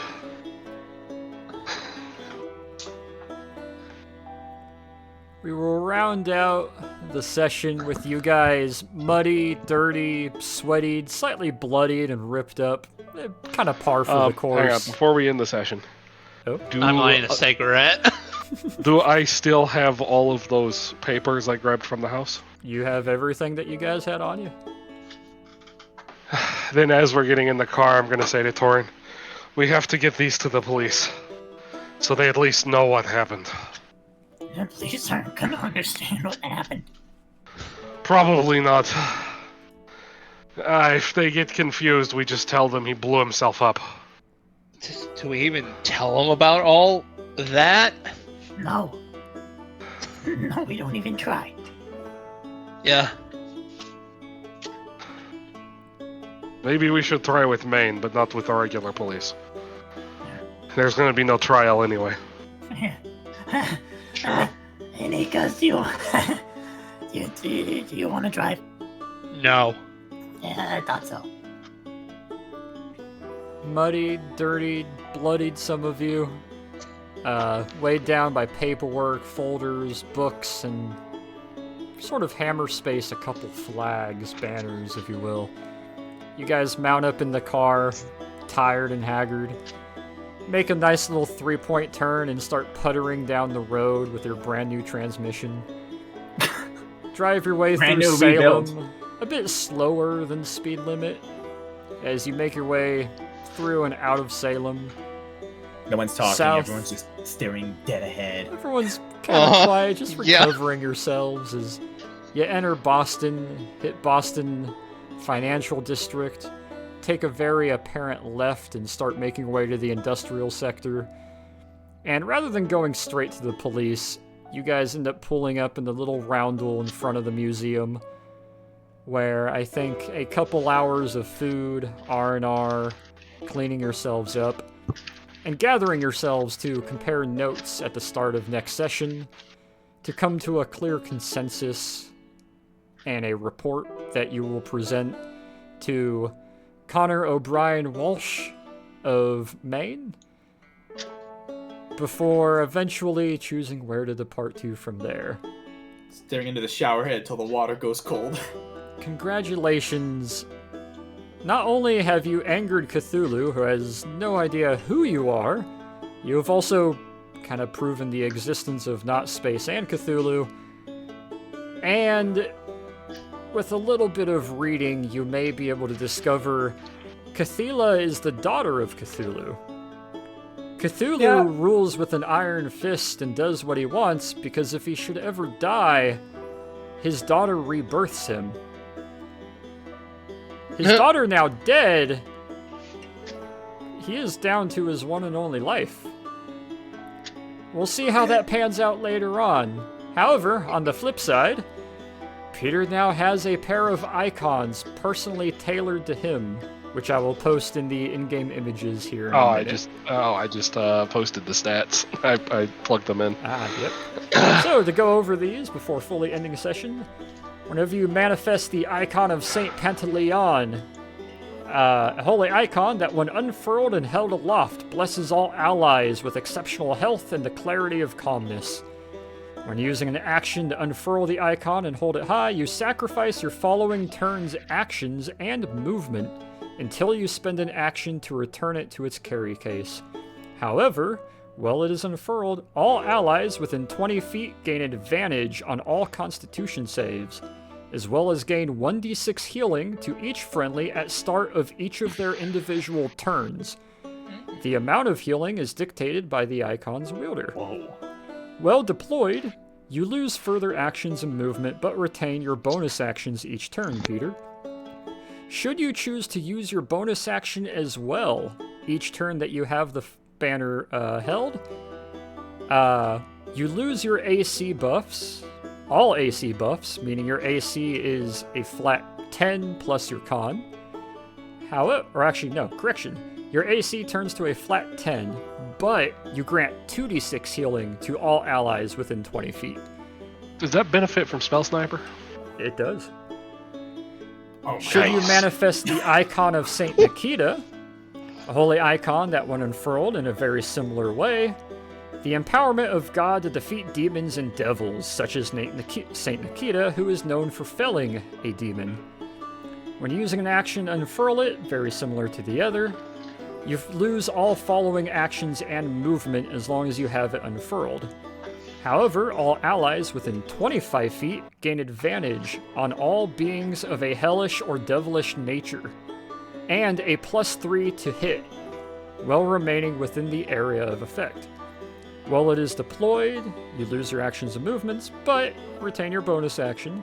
Should you use your bonus action as well, you lose all AC to a flat 10, but you grant +2 AC to all allies within 25 feet of the icon.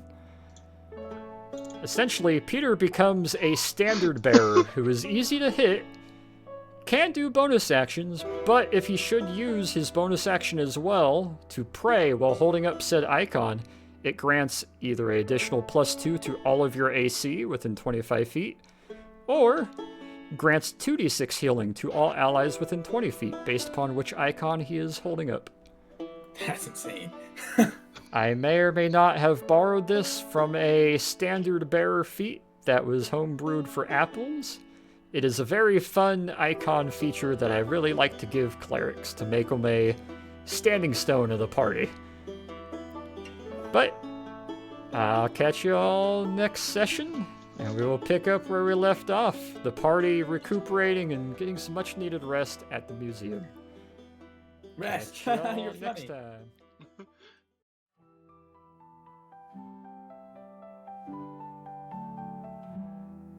The airplane put down at the airstrip on a cold and gloomy day, and the 6 aboard all knew their homes were very far away. The strife that gripped the forest all around them was their plight. They knew that something out there wasn't right. There were creatures in the bush, and there were soldiers in the woods. There were zealots in the ruins. There was magic that's no good.